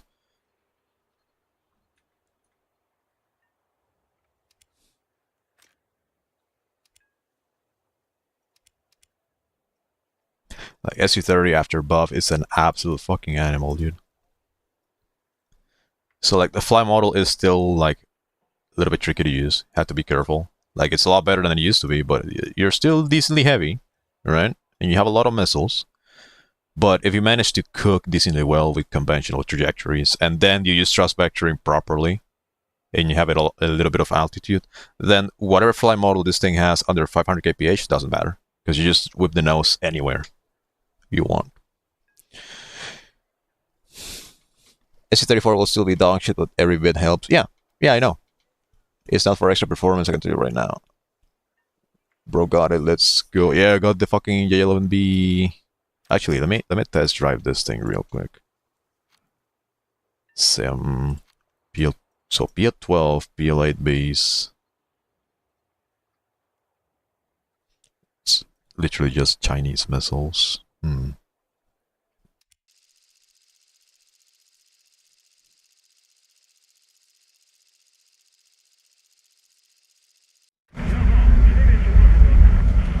Oh, that's a really cool cockpit.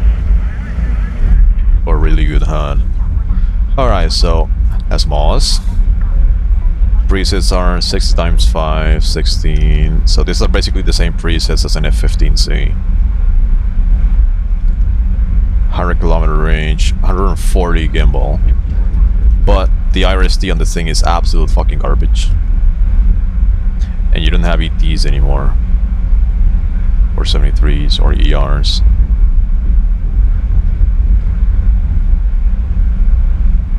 And even if it's like really good for BBR, like I don't really like BBR combat too much. It's like, wow, you get up very high very fast, you fire a missile and wow, you got a kill, and maybe you use a little bit more missiles than average to kill someone. Like it's a very might not be like super reliable play style, but it's a very safe one. So if you want to stay safe, then sure, absolutely. But like if I wanted to play something with Chinese missiles at this same VR, I might as well just play the J-10A. I think I just prefer the J-10A a lot more. Matter of fact, if I was to play 13.7, I would still use the J-11A.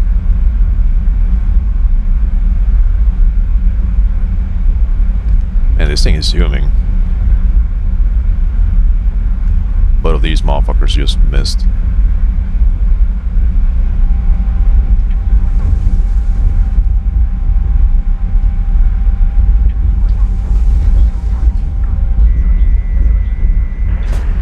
Yeah man, the IRST being copy-pasted from MiG-29 is fucking abysmal on this thing.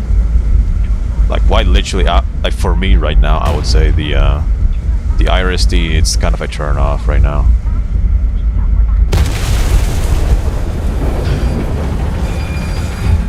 If I had it, I would take it over 27SM just because consistent radar.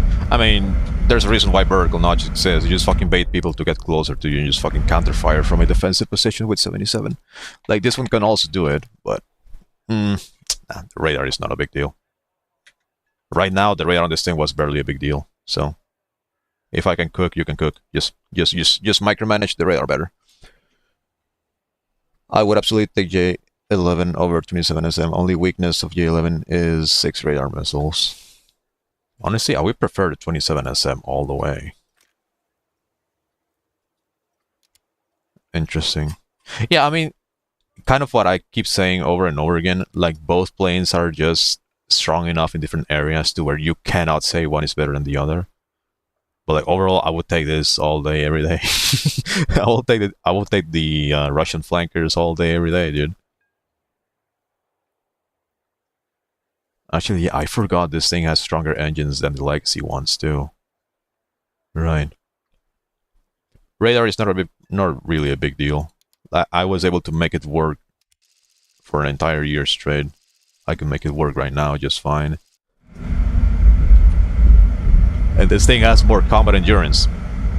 So given my playstyle, I just maintain map controls for as long as I can and just play hyper aggressive. So I just try to be as aggressive as I can and hold map controls for as long as possible. Like overall, if I'm in a match and I have no missiles whatsoever, but I still have countermeasures, a little bit of fuel and guns, I would still keep forcing merges with people. I don't give a fuck about going RTV. I just pick up every single fight. Just loiter around for as long as I can. And that's something that this plane just does significantly better than any other on high tiers. Just combat endurance.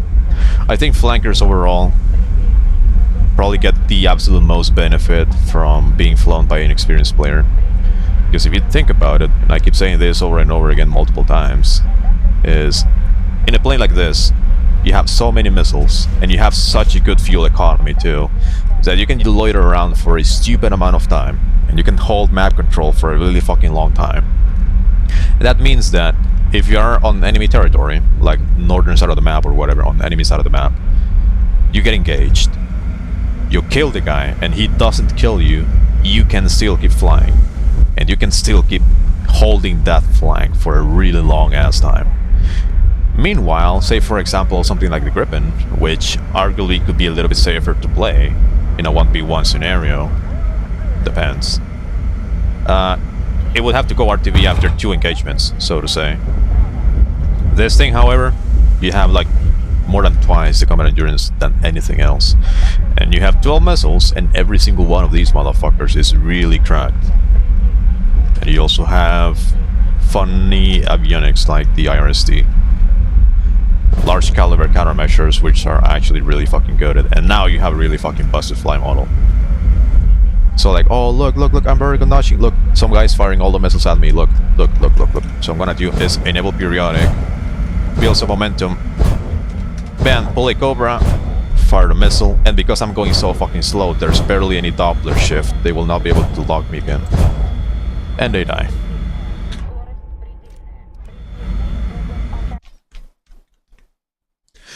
There's a big difference between eyesight, and I don't like locking in to look at my screen hard. Fair enough. Yeah. Oh, that's another thing. The J-11B, you have to lock in for dogfighting because you don't have 73s to help you. So you better kill the guy with guns and win.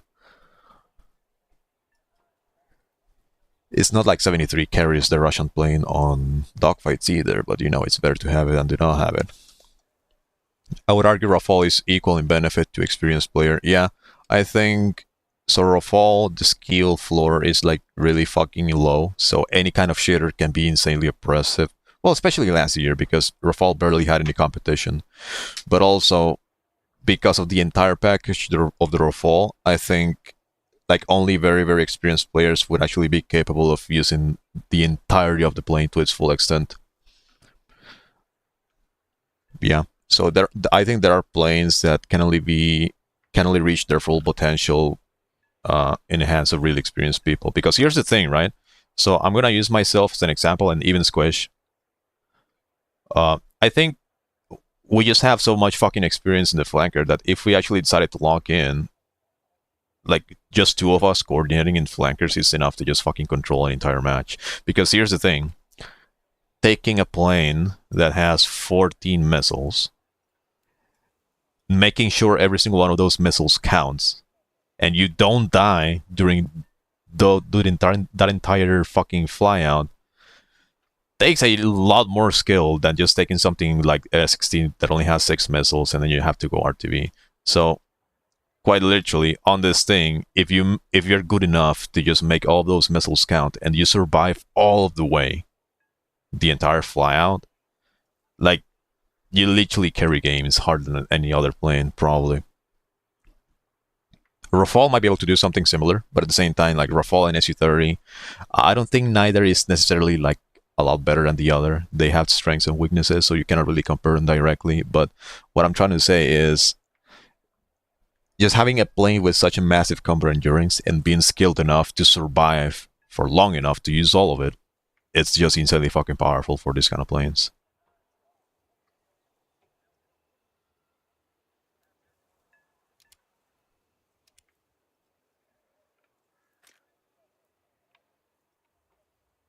yeah, flanker is just that fucking good. I kept saying multiple times that if the flanker fly model gets buffed, which it did, then it would make the SU-30 the best play in the game, in my opinion. And it might still be, but, well, we cannot play it. There's barely any games. Oh, well, people are playing Tunisia, look. They're playing Tunisia and Denmark.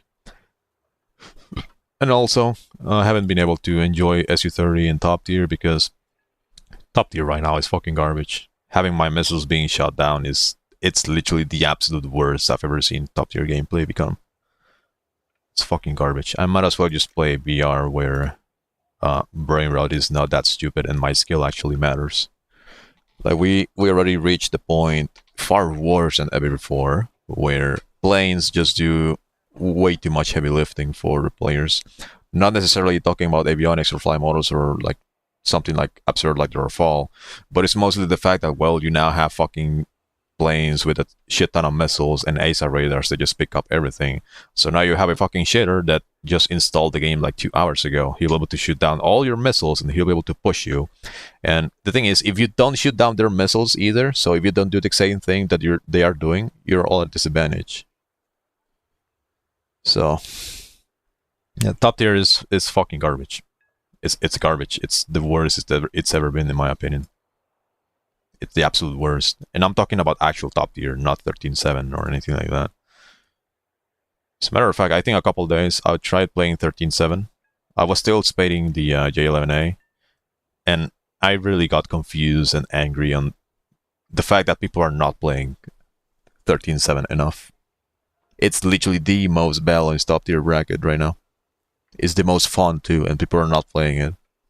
And the thing is, both red and blue have really fucking good options at 13.7, so I really do not understand why people do not play those VRs anymore. A Mica notch gate is a big deal. I think what Mica has is just a smaller field of view, but the notch resistance is basically the same. It kind of affects the notching because the Mica has a smaller field of view. It means you have to drop more chaff to saturate the seeker once the missile gets close, and also the missile is insanely fucking fast. So your reaction time is gonna matter a lot. You use a head tracker. What's your sim setup? I play with mouse and keyboard. It's a mouse and keyboard. Killing with guns, new flanker fly model is not hard. It's not. Like, again, the flanker fly model after buff is basically F-15A. A little bit better than the F-15A overall, like for SEP. And you also have a Cobra button.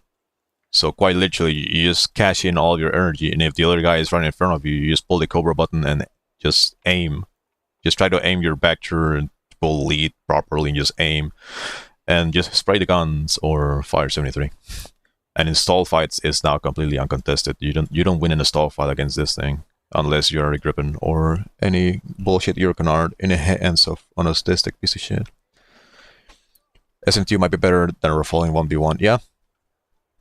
I would probably say so. Yeah, depends. It would probably be like really like bullshit to where like each plane can very easily just stomp the other to where it's gonna be like really difficult to form a conclusion. Because in Rafale, well, if the Rafale merges a little bit slower than you, and he can actually just pull 16 Gs and fire the Mica before you even come head on, then you fucking explode. But also, if the Rafale maybe just doesn't tighten the radius enough and both of them get slow, like kind of at the same time, well, the SU-30 just pulls a fucking backflip and kills you. Mate 29 SMT versus 15C, 16C meta was worse. Yeah, agreed. I think back in the day, they were still just beginning to introduce digital RWRs, and they were not fully modeled yet. So MiG-29 SMT had digital RWR, but it didn't display distances. Like, not a single RWR displayed distances at all. So, for example, what you could do if you played F-16C, because you had invisible A9Ms, you could just engage anyone from TWS, because TWS would not provide a range indication to the enemy. That basically just meant that you distract people with TWS and fire the 9M and you get a free kill. And the 9M was a lot more invisible than it is right now. And it was also like the fucking MiG-29 SMT. They literally had nothing, like nothing to compete against them. But yeah, Mecha isn't hard to notch. It's just leave the seeker faster. Yeah, exactly. Yeah, because the FOB is smaller, so it's 15 degrees for all conventional Fox 3s, and it's 7.5 for Mica. So yeah, like the notch resistance, I believe it's the same because the parameters on the missiles when data mining, you can see that the Doppler velocity gate and whatever, it's the same as any other missile, but the FOB is smaller. So yeah, the chaff leaves the seeker earlier. So yeah, the closer and closer the Mica gets to you, the more chaff you're gonna need to use, more than any other missile overall. Mica at that range usually just slams. Yeah, it does, yeah. Like, you have to keep in mind that the Rafale is still like the only plane in the game that can pull 16 Gs. Actually 17 if you are sub 10 minutes of fuel. So 17 Gs on merge. You can even merge without the afterburner to tighten the radius. You can literally get an HND lock, fire the Mica before the blackout even kicks in, and you just kill anything. Oh, you're in a dogfight and the other guy is overspeeding a little bit and you don't feel like using the fly model, just fire a Mica. Rafale versus SM2 is just either SM2 spamming AOA button, and there are like 3 people that can do that and not fall out of the sky. Yeah, ballot. Yeah. In that case, I would say the Rafale is still better. I think Rafale is still better just because of skill ceiling and skill floor. Just give it a better advantage in the hands of the average player. Rafale just blows it up in second turn Mica or the third turn. Yeah, so SU-30 might cooked.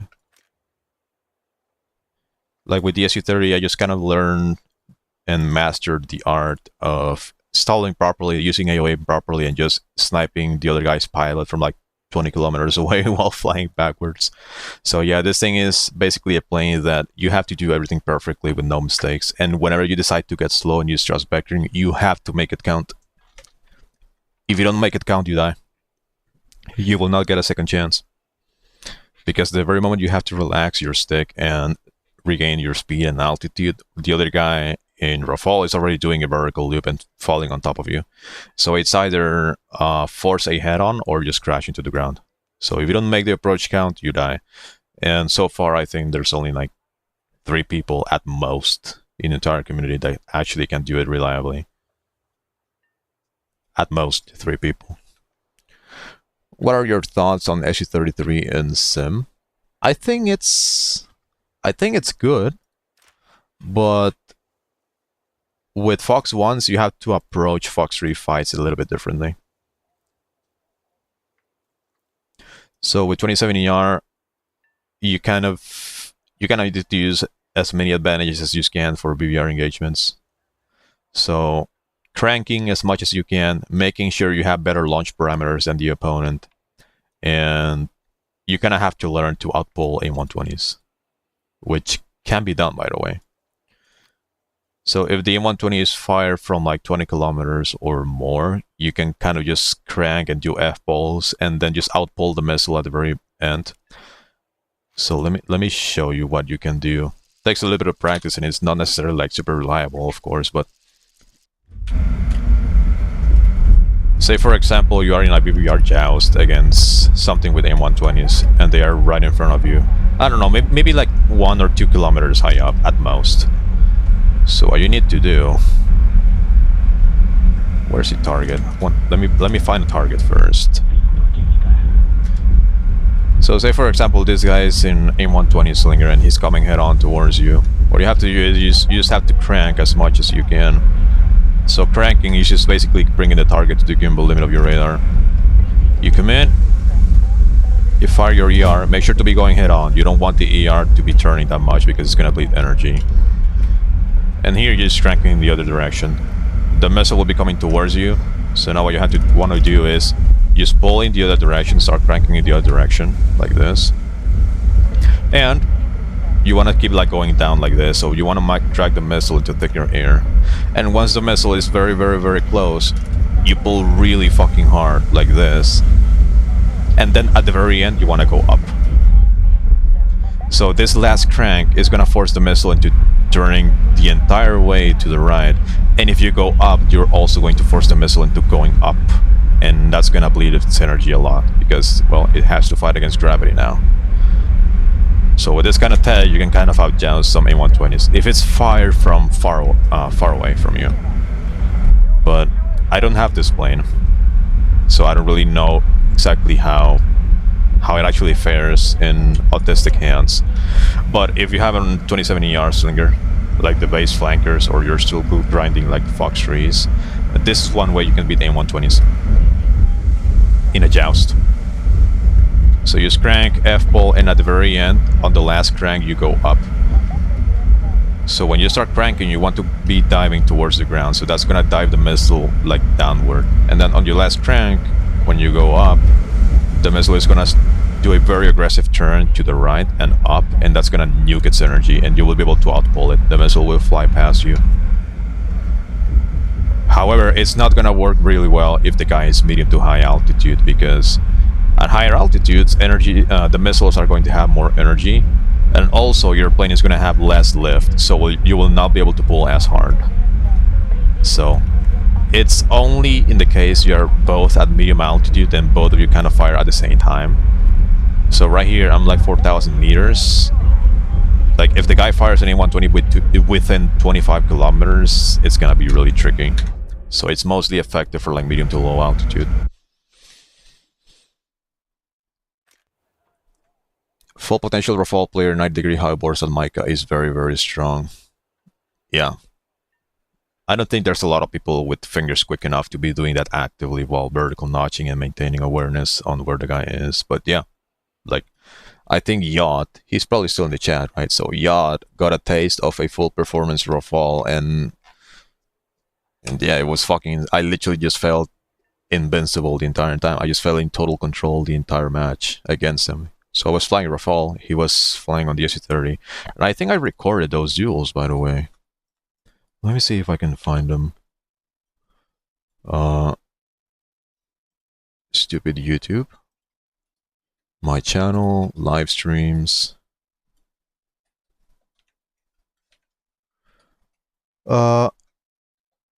Let's see, BBR practice, Rafale versus SU-30 SM. So this was the duels where I was flying Rafale against Yacht. And I think he only killed me once. It was an ER that is severely underestimated, but after that, I just won every single round. And this is literally very recent after the Rafale quote-unquote nerf on the HMD. So yeah, max performance Rafale in a 1v1, I would still say it's the best play in the game. Against SU-30 SM2, it would kind of be just annoying because you would have to deal with so many missiles, and it's basically a plane, like having to deal with SM2 is basically just going to be you trying to get as close as possible, but the guy's just going to be running away from you from a defensive position. So it's not necessarily going to be difficult, but it's probably just going to be obnoxious. And it's going to require a lot more missiles from both parties to kill each other.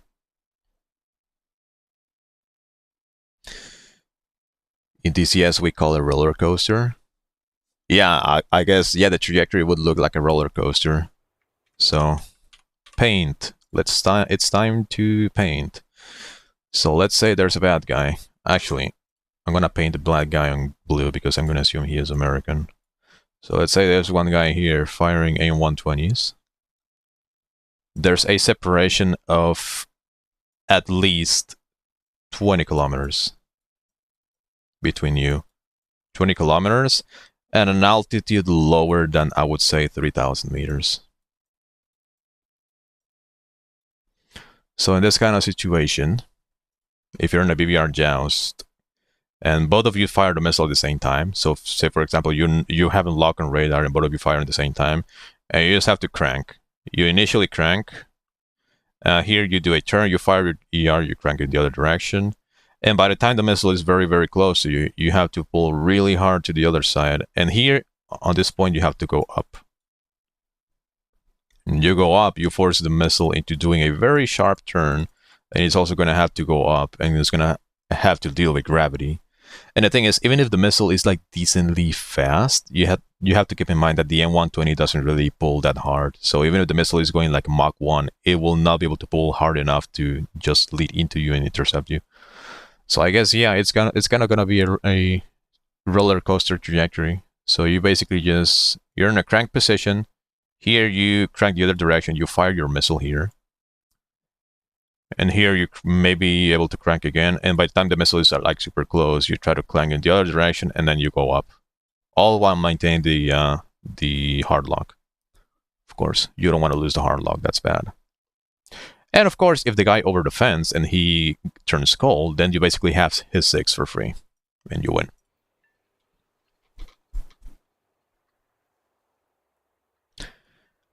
My mind has not been in top tier for 6 months. Fair enough, yeah. I also haven't really been playing top tier too much, but at the same time, nothing has changed in an entire year. So there's really nothing that requires me to be up to date with the gameplay. Like SU-30s and the Rafale are still the best play in the game, and it basically means that every single other nation took an entire year to actually catch up.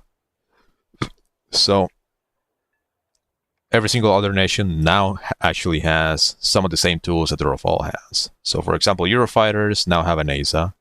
So the exclusivity of this thing is not as much as it used to be.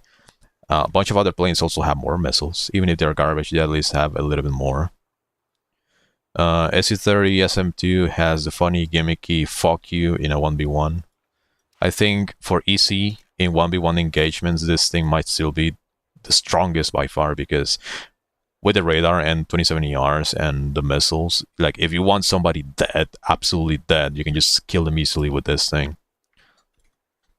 Even against multiple people, it's still gonna be really fucking cracked, because you can just defend and stay in a defensive position against people coming towards you. But yeah, like current top tier is basically everyone versus SM2 and Rafale. But this time they actually have some better planes overall. Like Ripon has an ASI, is really good. Has 10 missiles, which is really good. Same for J-11A, even though this thing is kind of like all over the place. I'm not really up to date with what this thing is missing or whatnot, but I have it. I just haven't played it yet. Again, top tier right now for me is fucking garbage. I'm not gonna have to do... I don't want to deal with fucking faggots shooting down my missiles. I think it's fucking garbage gameplay loop. America is still America. It's garbage. A bunch of nations just have more Eurofighters now. Japan has an AC-30, which is gonna be really fucking sweet to fight against the Horde. So yeah, like right now, it's basically SM2 and Rafale are the best planes in the game. But now, this time, compared to last year, a lot of the other nations finally have some decent tools to compete against them.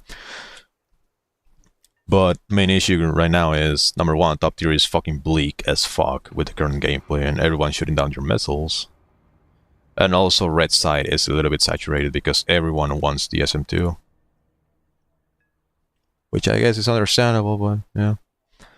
I'm down to do more BBR duels. Yeah. Well, not today. But yeah.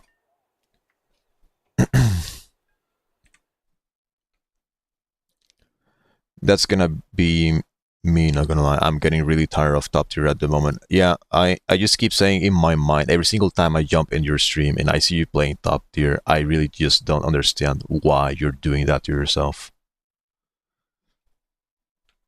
Like, I think you remember one of the times I posted a comment on the Squish server, I think, that I do not understand how the fuck Mustang tolerates top tier. And you're like, hey, well, you know, to each their own, I actually have fun. And I'm like, okay, yeah, well, fair enough. If he's having fun, then sure. I will not be able to just prove him wrong or anything. Well, if he's having fun, he's having fun. But then this fucking patch drops. And now you see the fucking abysmal bullshit that is happening in top tier right now. Hell no, man. As a matter of fact, I don't even know why I'm grinding some of these planes. I got the Golden Eagle. It looks interesting, like the radar is fucking sweet. But I'm not missing out. I'm grinding top tier for nothing because I don't really feel excited to play top tier whatsoever. F-18 Hornet, I think it will be really fucking funny to just make a super squad of these things and still win. Because it's the worst plane in the game for top tier. But again, like if I am in this plane, I'm already going to be at a disadvantage in multiple areas compared to everything else. Like the last thing is I don't want my fucking missiles to be shot down by a fucking retard who just flies in a straight line. Like once again, what kind of skill is required for any of the shooters to just fly in a straight line and shoot down your stuff? And that's the thing. Like if you don't do the same thing they are doing, you will be at a disadvantage. So my take on it is that even me being like hyper experienced in top tier combat, I would be at a disadvantage against a fucking shitter who just installed the game like a few hours ago and just happens to know how to keybind the radar and fire missiles at my missiles.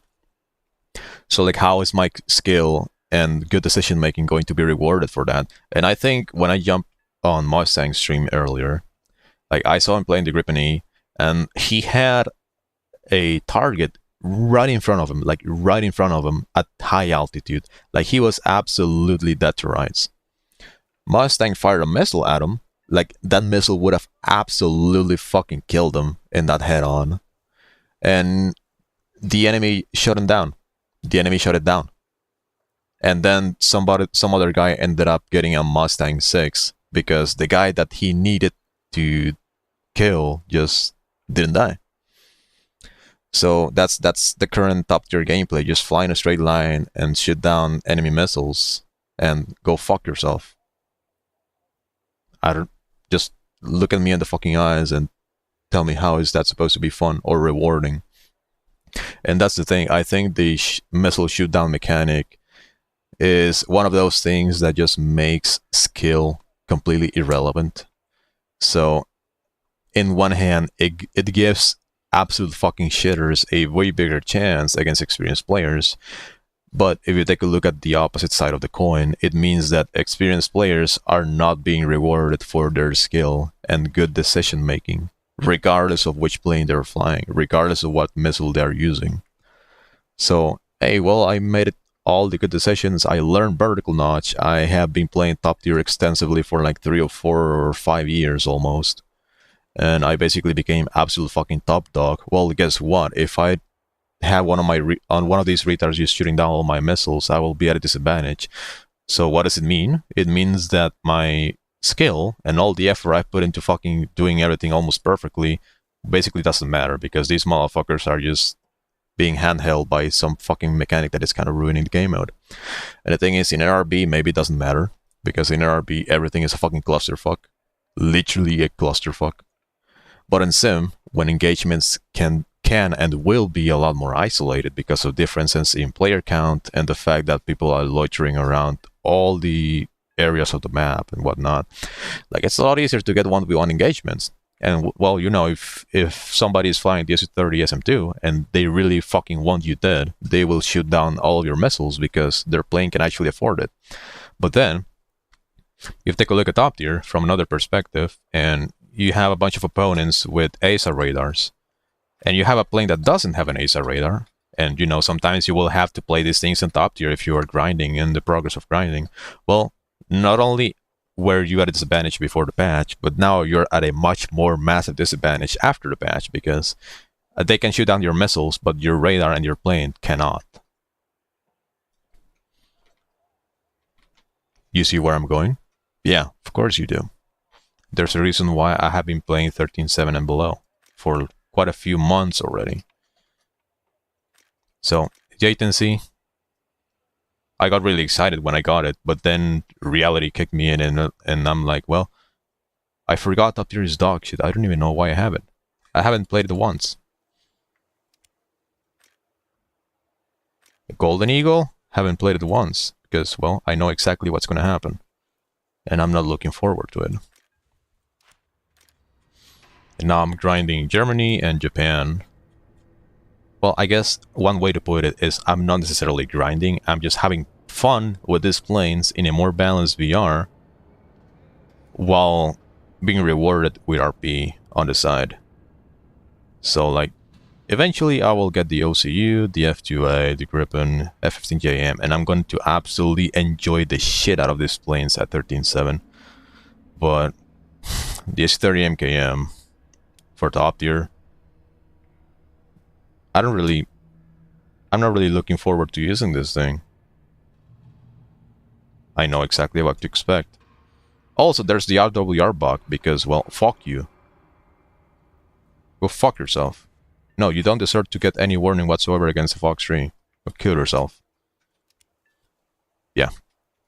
Top tier is a mess. Top tier is a fucking mess. I love flying the 15 and the Sukhoi 35s. SU-35. Where? We don't have any War Thunder yet. Huh? I love flying 15 and the SU-35. Well, in War Thunder, the SU-35 does not exist, and the gap between both planes is like quite massive. And when it's 13.3 and 13.7 days, no one wanted to play it. Yeah. Yesterday, I think yesterday, was it yesterday or 2 days ago? That we had 13.7. Yeah, we had 13.7 and nobody was playing it. Everyone was down at 12.7. Nobody wanted to play the best top tier record. But yeah. Alright, enough yapping. Thank you guys for hanging out. I'm gonna call the stream here. I'll do something else. J-11A is massively overpowered. Please nerf. Alright. Take care, guys.